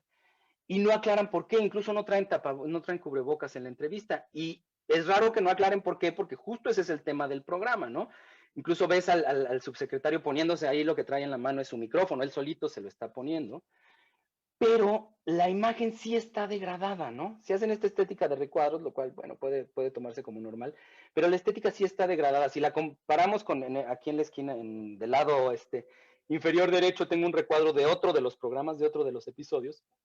Dices, bueno, esta entrevista la hicieron presencial a 3 cámaras, ahí se ve que por lo menos tenían 3 cámaras, pues tenían condiciones materiales reales para generar una imagen de muy alta calidad. Sin embargo, si se fijan, está todo virada, la piel, el tono de piel, pues no coincide con el tono de piel de un ser humano, se ve incluso medio borrosita, como si fuera una imagen streameada, lo cual no tiene sentido porque están ahí en su presencia, lo cual me hace pensar que quieren hacer un comentario político. No quiero meterme a decir cuál es ese comentario político. Lo que sí es claro es que todo el tiempo han estado hablando mal de las políticas gubernamentales y el único contrapeso que ofrecen es esta entrevista. Y cuando lo que tiene a su favor esta entrevista es que podría tener una imagen impecable, deciden no hacerla, ¿no? ¿Están en su derecho de hacer un comentario político? Pues sí, quizás. pero sí tendríamos que tener... Ah, y otra cosa muy importante, cuando hoy he platicado con gente sobre este capítulo, me dicen, sí, le echan al gobierno bien rico, ¿no? Y yo digo, no, en realidad el programa no le echa, ¿no? Ni Diego Luna, ni la voz en off, ni nada dice que el gobierno esté mal. Lo que lo dicen son los participantes, y como el contrapeso que ofrecen tiene este asunto estético de poca claridad, me parece que queda en desventaja. O sea, la ventaja que podría tener se la quitan, independientemente de si estamos o no de acuerdo con esta crítica, ¿no? Y bueno, por último, como conclusión, lo que quiero decir es, quiero volver a Flusser, ¿no? Flusser, lo primero que dije es que nos da como esta lista de por qué se crean las imágenes técnicas, para reintroducir las imágenes en la vida diaria, para transformar los textos herméticos, esto es la ciencia, en imaginables, y para hacer visible la magia subliminal inherente a los textos baratos. Y me parece que es importante porque creo que el principal cauce de las imágenes técnicas ha sido este último, hacer visible la magia subliminal inherente a los textos baratos. Esto lo vemos en el cine de Hollywood, esto lo vemos en las telenovelas, esto lo vemos en infinidad de contenidos. Y me parece que sí hay un repunte de transformar estos textos, esta ciencia inimaginable. Me parece que esta es una buena oportunidad y esta es una buena coyuntura. Según Flusser, los textos, las imágenes técnicas no hacen imaginables los textos herméticos, sino que más bien los falsifican al traducir en situaciones las proposiciones científicas y las ecuaciones. Uno lo podría leer como que se refiere a la ciencia ficción, que efectivamente hace eso, pero también estos documentales científicos tan en boga que nos dicen mucho o nos hablan mucho de ciencia, pero se quedan en la bonitez de la ciencia, y nos hablan de lo bonito que es el tigre de Bengala, de lo bonito que es el panda, pero no nos hablan de distribución, no nos hablan de endemismo. Entonces, creo que eso es lo que falta, y creo, o he visto, no sé, a lo mejor soy demasiado optimista, pero he visto que la pandemia nos ha ofrecido un interés renovado por consumir eh, contenidos que hablen de ciencia, ¿no? Que nos hagan entender. El mundo en que vivimos tiene un componente, hoy tiene un componente científico que es innegable y que necesitamos entender para saber qué hacer, para saber cómo actuar. Entonces, si ponemos esto en el centro y lo dejamos de hacer de una manera intuitiva, porque la verdad, si les soy sincero, me parece que este programa, que está logrado en ese sentido, lo hacen de una manera intuitiva. O sea, ¿cómo hacemos para que se vea chido y para que se vea muy actual? Pero si hacemos estos estudios, creo que podemos avanzar fuertemente, y ahora que decía, y como empecé la ponencia, ¿cómo nos comunicamos hoy en día?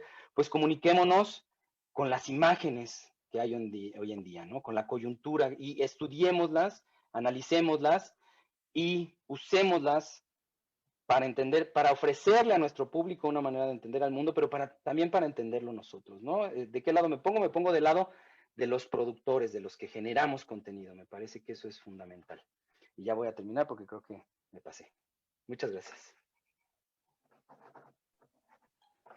Muchas gracias, Rafael. Pues hay varios puntos muy importantes que estás tocando y que no únicamente atienden a la esfera del arte y del diseño, sino a todo mundo. Y pues en vez de hacer la pregunta, yo creo que es muy importante abrir a las participaciones del público, y voy a leer aquí un comentario de Enrique Betancourt. Dice: en el mundo del diseño y de las artes, la precarización en los proyectos ha sido primordial. En la industria se ha buscado los máximos rendimientos con las mínimas inversiones.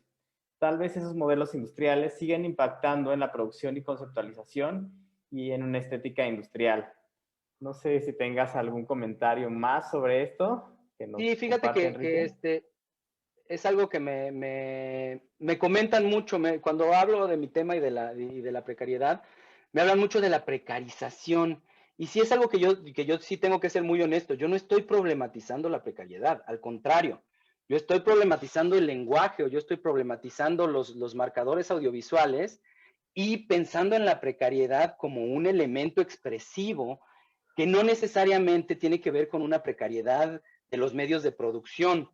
Pero claro, es algo que siempre sale a relucir, y que sé que en algún momento, cuando ya escriba el draft final de la tesis de doctorado, pues voy a tener que aclararlo, porque sí es algo, de hecho, uno de los grandes teóricos de la precarización, Butler, que escribió un libro sobre la precarización del nacionalismo estadounidense a partir del 12 de septiembre, hace esta diferenciación entre precarity, precariousness. Lo que pasa es que yo no hallo cómo hacerla en español, ¿no? Cómo traducir esto, ¿no? Y entonces una es esto de la opresión, ¿no? Hablando de la precariedad como opresión, y la otra es la dependencia, ¿no? De que todo depende de algo, todo está sujeto a otras circunstancias. Pero te digo en español, y es más, si alguien tiene la respuesta de cómo hacer una diferenciación entre precarity y precariousness, se lo agradecería mucho porque no hallo cómo darle la vuelta a esa diferenciación.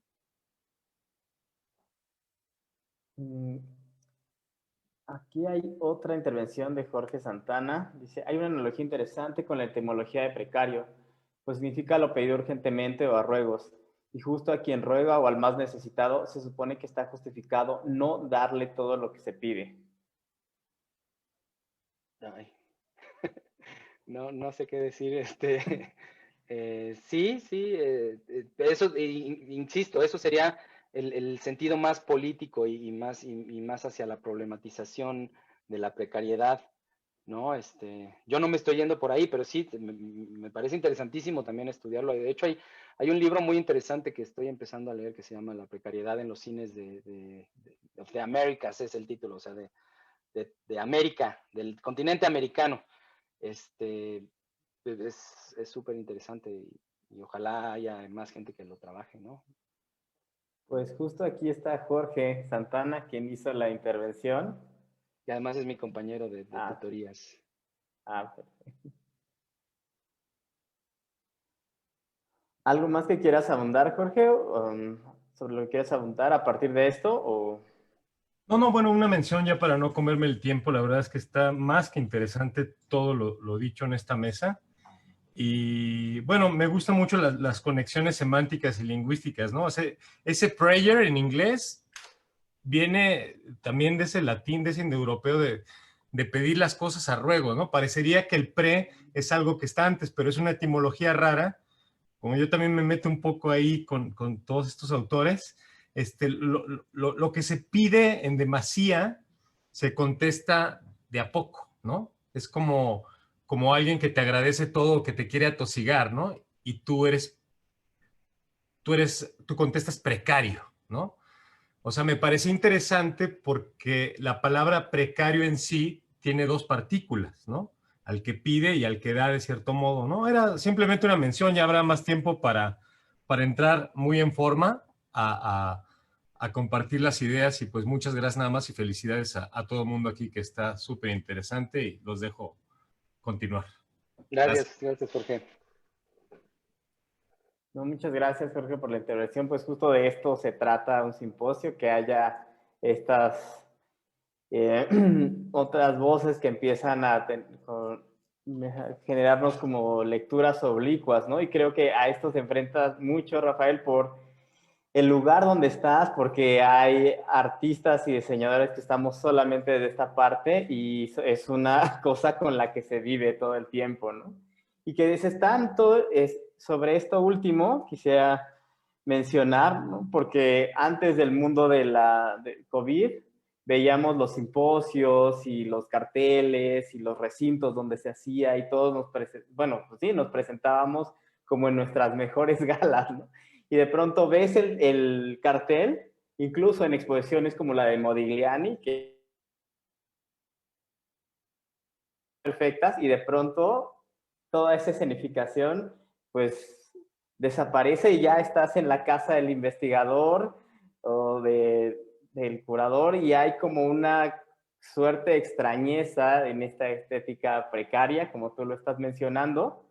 Y sucede a la inversa en los canales comerciales, ¿no? Ahora, pues yo casi no veo televisión, pero cuando he tenido oportunidad recientemente de estar ahí viendo en algún sitio, están pasando TikToks, están pasando videos de YouTube, están pasando todo esto, ¿no? Y parece que el eslogan de YouTube, de Broadcast Yourself, está invadiéndolo, ¿no? Completamente, como citándose a sí mismo, como en los momentos donde la fotografía estaba citando a pintura y ahora como medios cálidos citando a medios más fríos, es decir, medios con más información citando medios con menos información, y parece que está en un movimiento hacia ese lugar.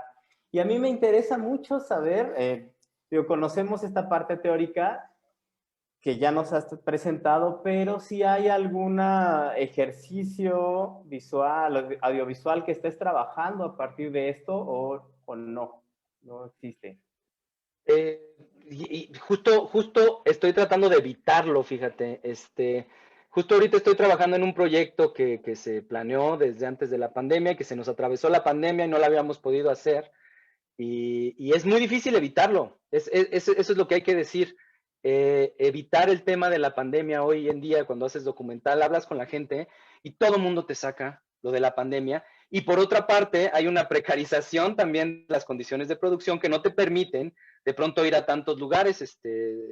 Hay entrevistas que tuvimos que hacer por Zoom y pues te las tienes que ingeniar porque efectivamente la calidad de audio, sobre todo el audio, fíjate, curiosamente, el público es muy tolerante a una baja calidad de imagen, pero no tanto a una baja calidad de audio, porque pues, simplemente no se entiende, ¿no? Lo que están diciendo.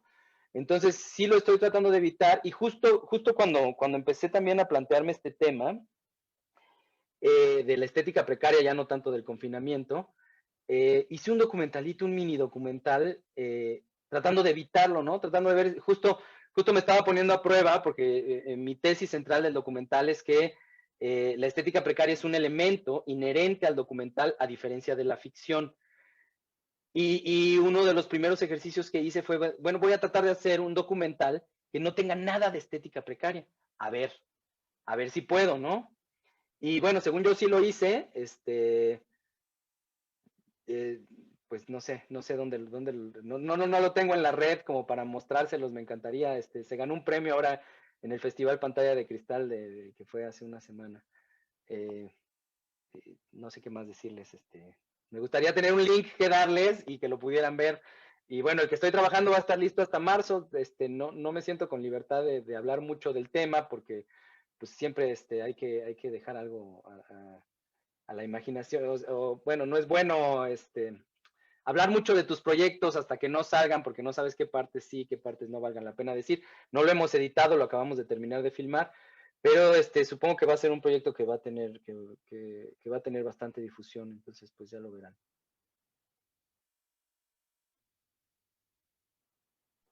Gracias, Rafael. Pues nos encantaría hacer como alguna otra intervención, pero creo que ya estamos sobre tiempo.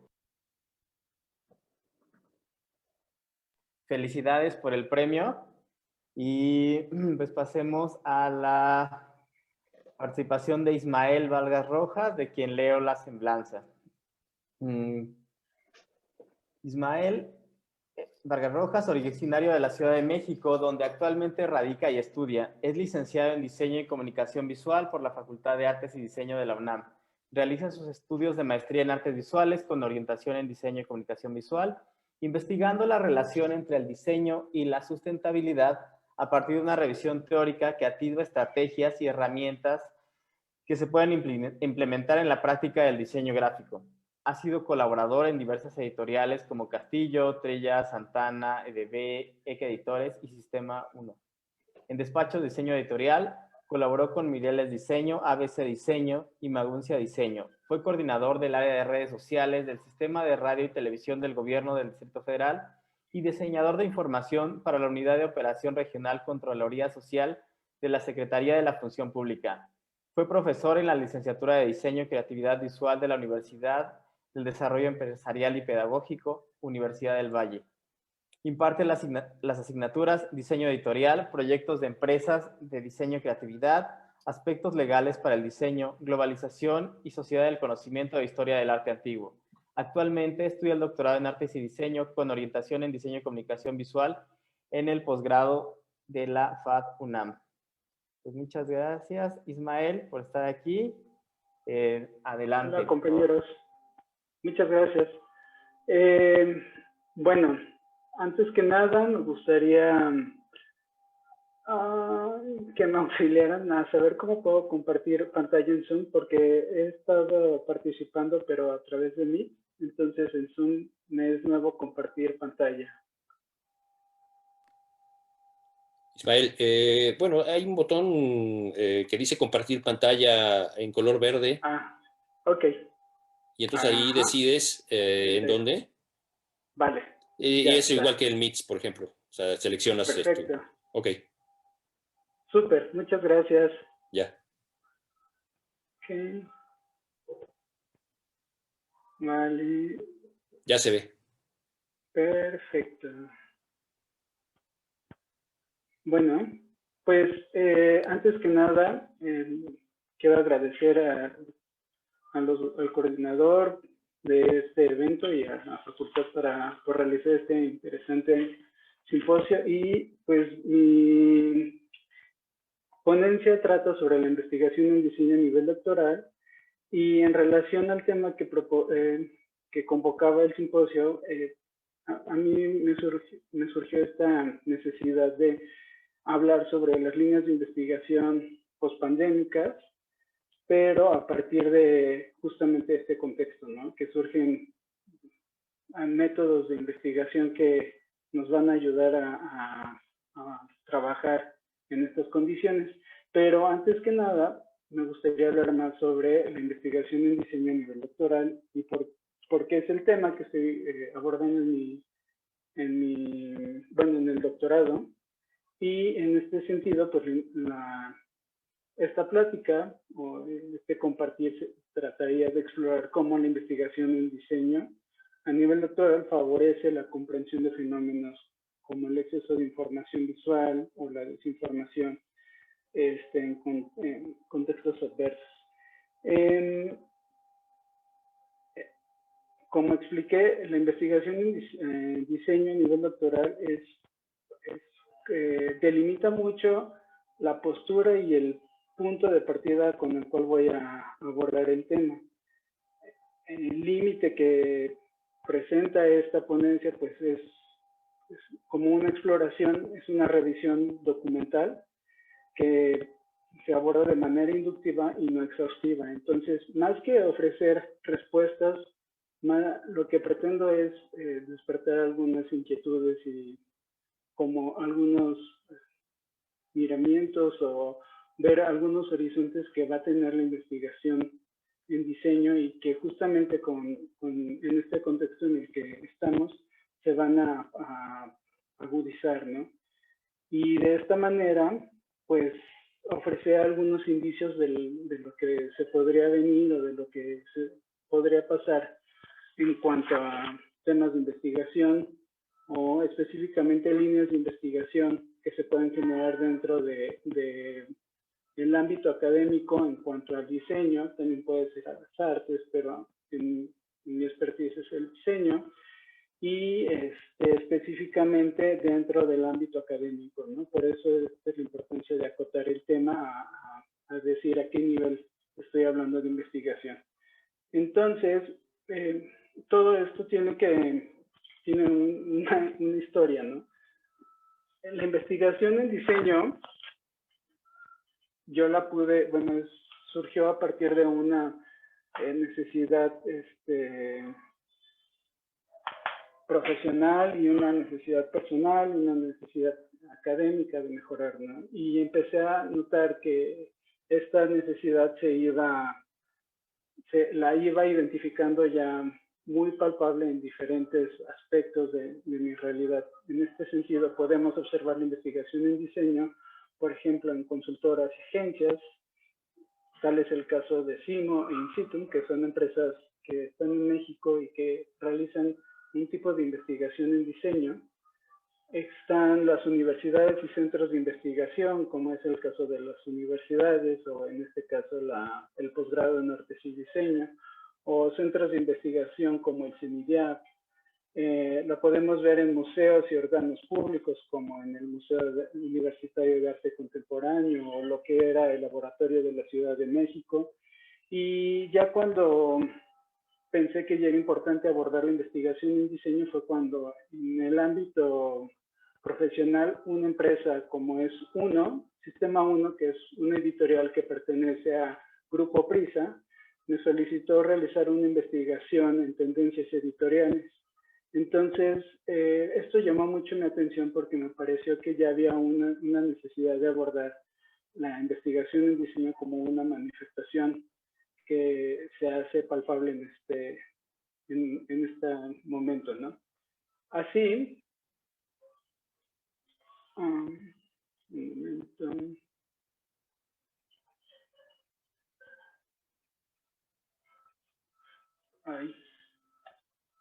Ok, ya.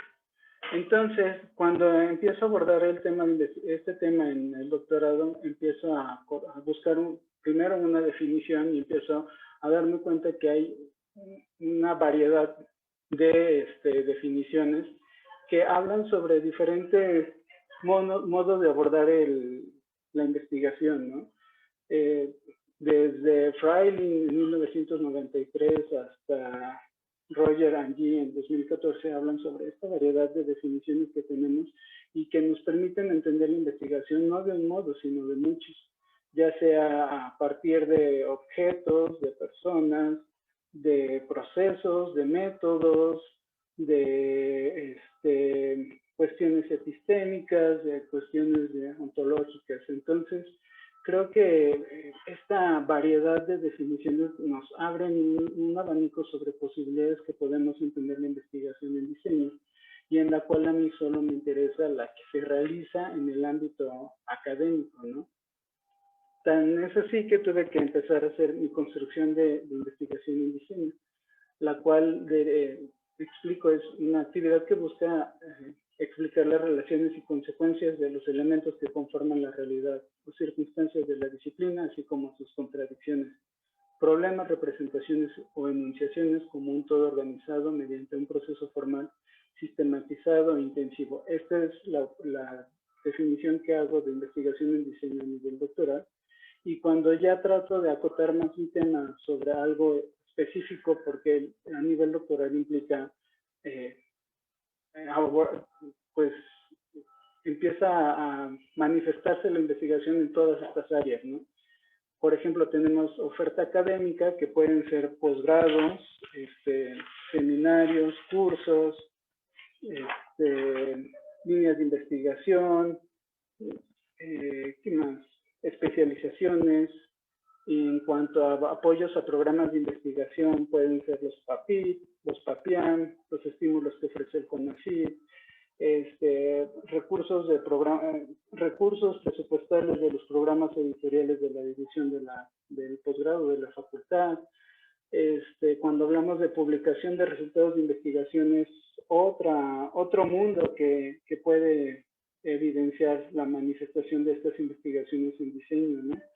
También tenemos las actividades académicas, como pueden ser estas que estamos realizando, como los congresos, los foros, los coloquios, los encuentros, las jornadas.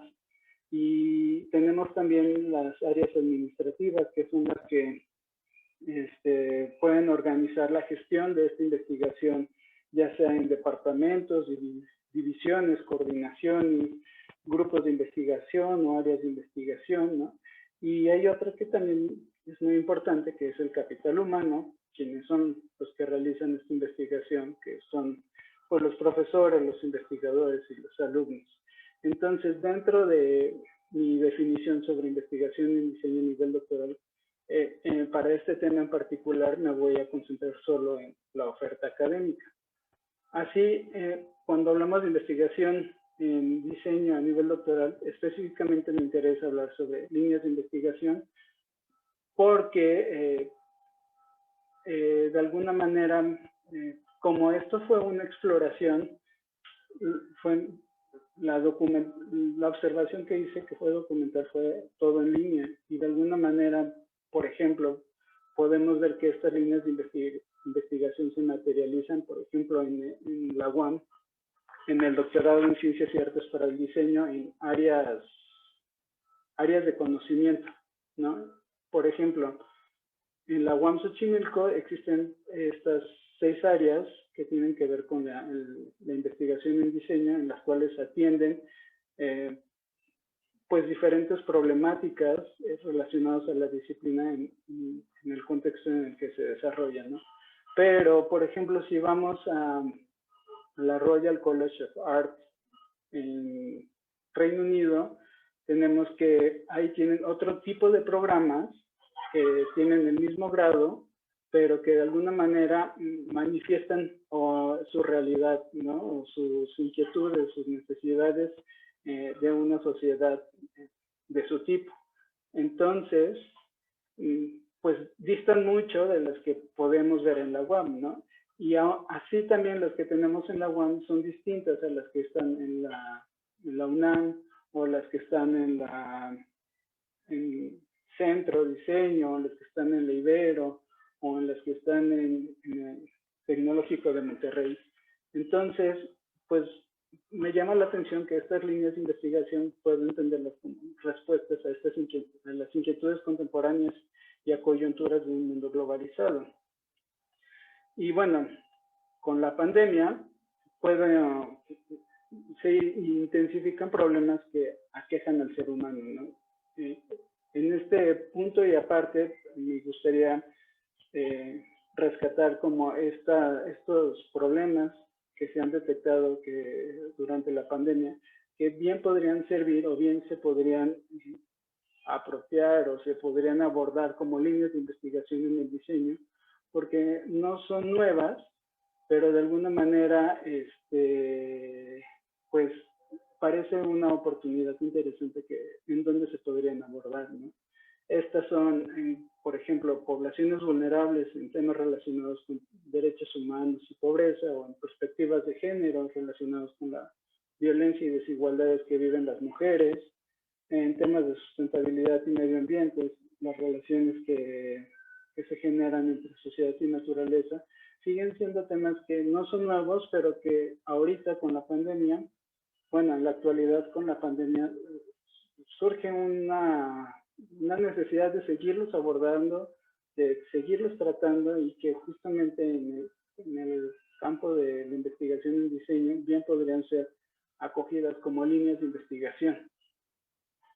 Me interesa uno en particular, no solamente los que mencioné, sino uno relacionado con la infodemia, ya que en esta coyuntura tecnológica y pues sí, tecnológica y globalizada, los medios, los dispositivos y los recursos que se cuentan con ellos, pues permiten este tipo de fenómeno, y el cual se refiere a una sobreabundancia de información que bien podría servir como para diferentes intereses, los cuales no siempre son muy benéficos para la sociedad, ¿no? Entre los estudios que se han hecho sobre este fenómeno, pues tenemos principalmente la desinformación, pero vemos que efectivamente perjudica la salud mental y física, ya que genera estados de ansiedad y merma el deterioro del cuerpo, además de producir aislamiento. Tenemos el incremento de estigmatización. Por ejemplo, cuando Donald Trump se refirió al virus como un virus chino, ¿no? Y genera esta imagen negativa sobre la población china, ¿no? También se polariza el debate público entre los que están a favor o en contra, genera más violencia y discursos de odio, merma los logros en materia de salud, por ejemplo, con estas campañas en contra de las vacunaciones, ¿no? También reduce la eficiencia de medidas de salud pública y genera una especulación de precios en el mercado de las posibles vacunas. Entonces, creo que me parece ser que la infodemia es un tema muy interesante que también bien podría ser abordado como una línea de investigación dentro del doctorado, o como un tema que bien podría abordarse. También esto de la desinformación, pues se puede evidenciar en algo muy particular como son las fake news, en donde Arlen Ramírez las identifica como estrategias para desinformar, engañar, crear corrientes de opinión y hasta tráfico hacia portales específicos, y el cual obedecen a intereses muy particulares, ¿no? Y generan también este exceso de información, y tanto de información escrita como información visual. Entonces, ya este fenómeno no es nuevo, se ha empezado a indagar, a problematizar de algún modo sobre sus tipologías, como pueden ser estas, ¿no?, que identifica Llorente, en donde vemos que hay diferentes tipos de fake news y en donde pueden algunas parecernos divertidas o algunas chistosas, pero hay otras que perjudican mucho a la sociedad, como son las que tratan la manipulación de la opinión pública, ¿no?, que tienen unos fines políticos y económicos y en realidad buscan mucho la provocación. Lo podemos ver esto en diferentes casos, ¿no? Por ejemplo, en el caso de Cambridge Analytica y las elecciones de Estados Unidos en el 2016 o la salida del Reino Unido de la Unión Europea. Pero pues también hay documentales justo en Netflix que hablan sobre cómo esta fake news generan mucha controversia en la actualidad, ¿no? Por ejemplo, los que me llaman mucho la atención, ese Al filo de la democracia, que fue el impeachment contra Dilma Rousseff y lo que llevó a Bolsonaro a la presidencia en Brasil.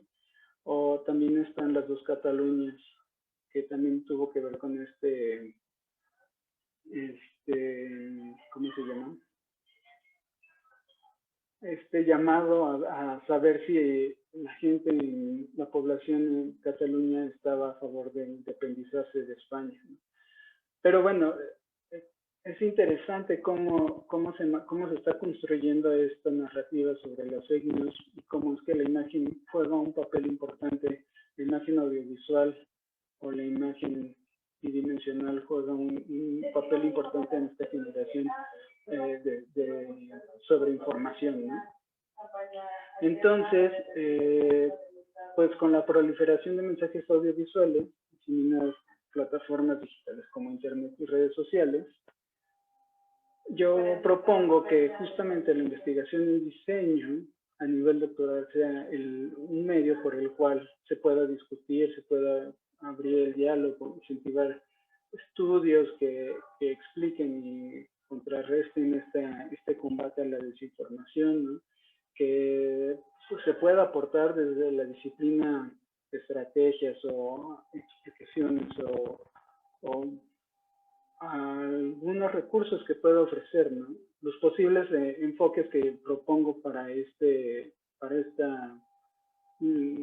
caso en particular son, pues, de una manera ontológica, revisar el sentido y el propósito con el que la disciplina pueda apoyar para combatir este tipo de fenómeno que sucede, ¿no? De alguna manera, los responsables de esta generación, no sabemos si son diseñadores o no, o qué conocimientos. No sería lo importante sería pensar cómo un profesional de diseño podría, con los conocimientos que tiene, contrarrestar este tipo de imágenes, ¿no? Ese sería ya a lo mejor en el número 4, que es praxis, ¿no?, que podríamos utilizar, bueno, entender sobre los procesos, métodos, herramientas con los que se pueden contar, tanto para la generación como para el combate. Por otro lado, también está el epistémico, sobre el razonamiento diseñístico para poder persuadir y cómo es que estas imágenes pueden generar pueden llegar a estas emociones o sensaciones y poder generar una acción en el que lo está consumiendo, el que lo está recibiendo, ¿no? Y también hay otro que me llama la atención, que puede ser hermenéutico, porque de alguna manera podemos entender esta producción de imágenes desde lo tecnológico, desde el contenido o desde el contexto en el que están. Entonces, bueno, estos no es un límite, sino es, pues, un esbozo de lo que podría ser una manera de abordar la infodemia para poder explicarle y comprender cómo genera estas interacciones o estos significados en los que están consumiendo estas imágenes, ¿no? Y podrían ser como marcos, un marco interpretativo para entenderlo. Entonces, Perdón, cuando Ismael, hablo sobre métodos... perdón, Ismael, ya hay que ir cerrando, por favor, porque necesitamos cerrar la sala a las 7. Entonces, si pudieras concluir para pasar al menos a una pregunta. Sí, de hecho ya es la Perfecto. última. Buenísimo, disculpa. Cuando Sí. hablo, sí, no te preocupes. Cuando hablo sobre métodos de investigación en línea, pues lo que veo justamente es que en eso que estoy en hacer la investigación, pues hay ciertos obstáculos que no se habían previsto antes, ¿no? Como el distanciamiento social, el trabajo remoto, las sanas distancias, el quedarse en casa. Por lo que las variables que están interviniendo ahora y que favorecen la pandemia son las nuevas formas de comunicación, las nuevas formas de obtención de información y la que ya existen en los medios impresos, ¿no? Y de tal manera que, pues, en el entorno en el que estamos, se han empezado a justamente ver de qué manera estos métodos digitales o en línea, como podemos ver aquí, pueden obtenerse información cuantitativa o cualitativa, ¿no? Y cuando hablamos de cuantitativos llama mucho la atención el Big Data, la ciencia de datos o la minería de datos, las cuales van a aportar información cuantitativa, pero que de alguna manera no van a jugar un papel importante para entender cómo es que la infodemia está generando esta persuasión o este malestar colectivo. Y cuando hablamos de datos cualitativos es llevar al contexto digital las herramientas que ya tiene la investigación cualitativa en ciencias sociales, como puede ser las entrevistas de profundidad, la observación participante, la fotobiografía, etnografía digital, los formularios que serían los cuestionarios, ¿no? O la observación documental digital, ¿no?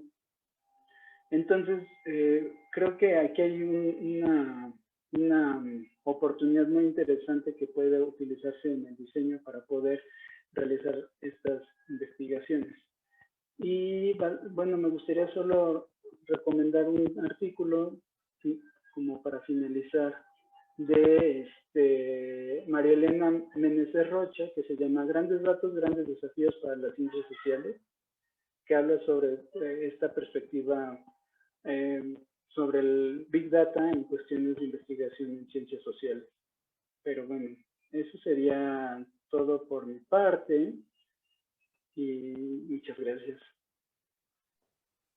Muchas gracias a ti, Israel.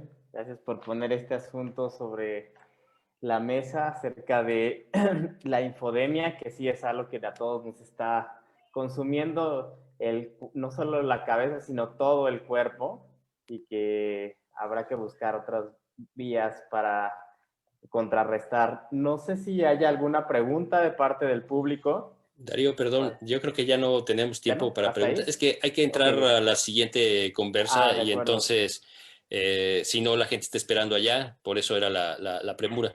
Pero bueno, aprovecho un poco para comentar rápidamente que la siguiente semana tenemos unas mesas, digamos, como charlas de café serían. No sé si lo dije al principio de esta o ya se me confundo, ya no sé dónde dije qué cosa, ¿no? Pero están estas mesas el jueves y viernes de la siguiente semana, en donde se van a seguir planteando algunas cosas, digamos como una suerte de sobremesa para intentar seguir hablando de estos temas. Entonces, bueno, nada más eso. Pues listo, muchas gracias, César. Pues entonces cerraríamos aquí en este momento. Sí, bueno, no sé si hay unos minutitos, pues si alguien quiere hacer algún comentario, tú, Darío, pues más bien cerrar la mesa con algún comentario que desees también. Sí. Bueno, si no hay alguna otra cosa, pues sí, ya simplemente, claro, esto nos está presentando otros escenarios y a mí me queda la duda de cómo se recupera la noción de convivencia que existía en el mundo del fanzine. Yo veía el trabajo, por ejemplo, de Pachiclón y todos estos ambientes distópicos, y los veía porque alguien me prestó una publicación de este mundo, pero cuando asistía a esos lugares, que en esos lugares derruidos por el centro, hechos como en especies de covachas, que tenía algo como del espíritu del hoyo funky, creo que ahí hay una parte muy importante del cine. Entonces, a mí, pues, claro, no me sabe igual, a ti, para ti debe haber unas distancias impresionantes, y me quedaría que se pierde y que se gana al hacer estos saltos acerca del el trabajo de Rafael. A mí me parecería muy importante y que pudiéramos pensar como este uso crítico de la precarización y cómo se está fagocitando entre la esfera del entretenimiento, la esfera del arte y la esfera académica. Y por último, para Ismael, pienso si pudiéramos atisbar en este momento alguna suerte como de intuición sobre qué estrategias habría para contrarrestar la infodemia, porque además eso, en una dinámica de aceleracionismo que nos está tocando de manera brutal, parecería que no sé, o al menos desde mi enfoque, como no podría vislumbrar algo así, pero pues queda ahí al menos para mí me queda como una reflexión, y les agradezco mucho de haber tenido la oportunidad de escuchar sus investigaciones, y espero que nos encontremos en alguna otra sesión espiritista o presencial, ya vemos. ¿En qué nivel de representación o de presencia nos convoca? Pues agradecerte mucho, Darío, por tu moderación de la mesa, y a todos ustedes por la presentación de ponencias, a Rubén, a Rafael, a Ismael, muchísimas gracias. Y bueno, pues seguimos con el programa del simposio.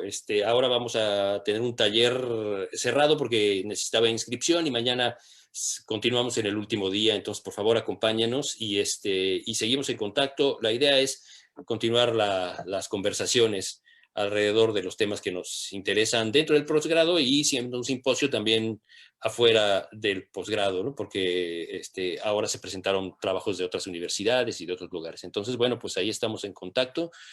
Reitero las gracias y saludos afectuosos a todos.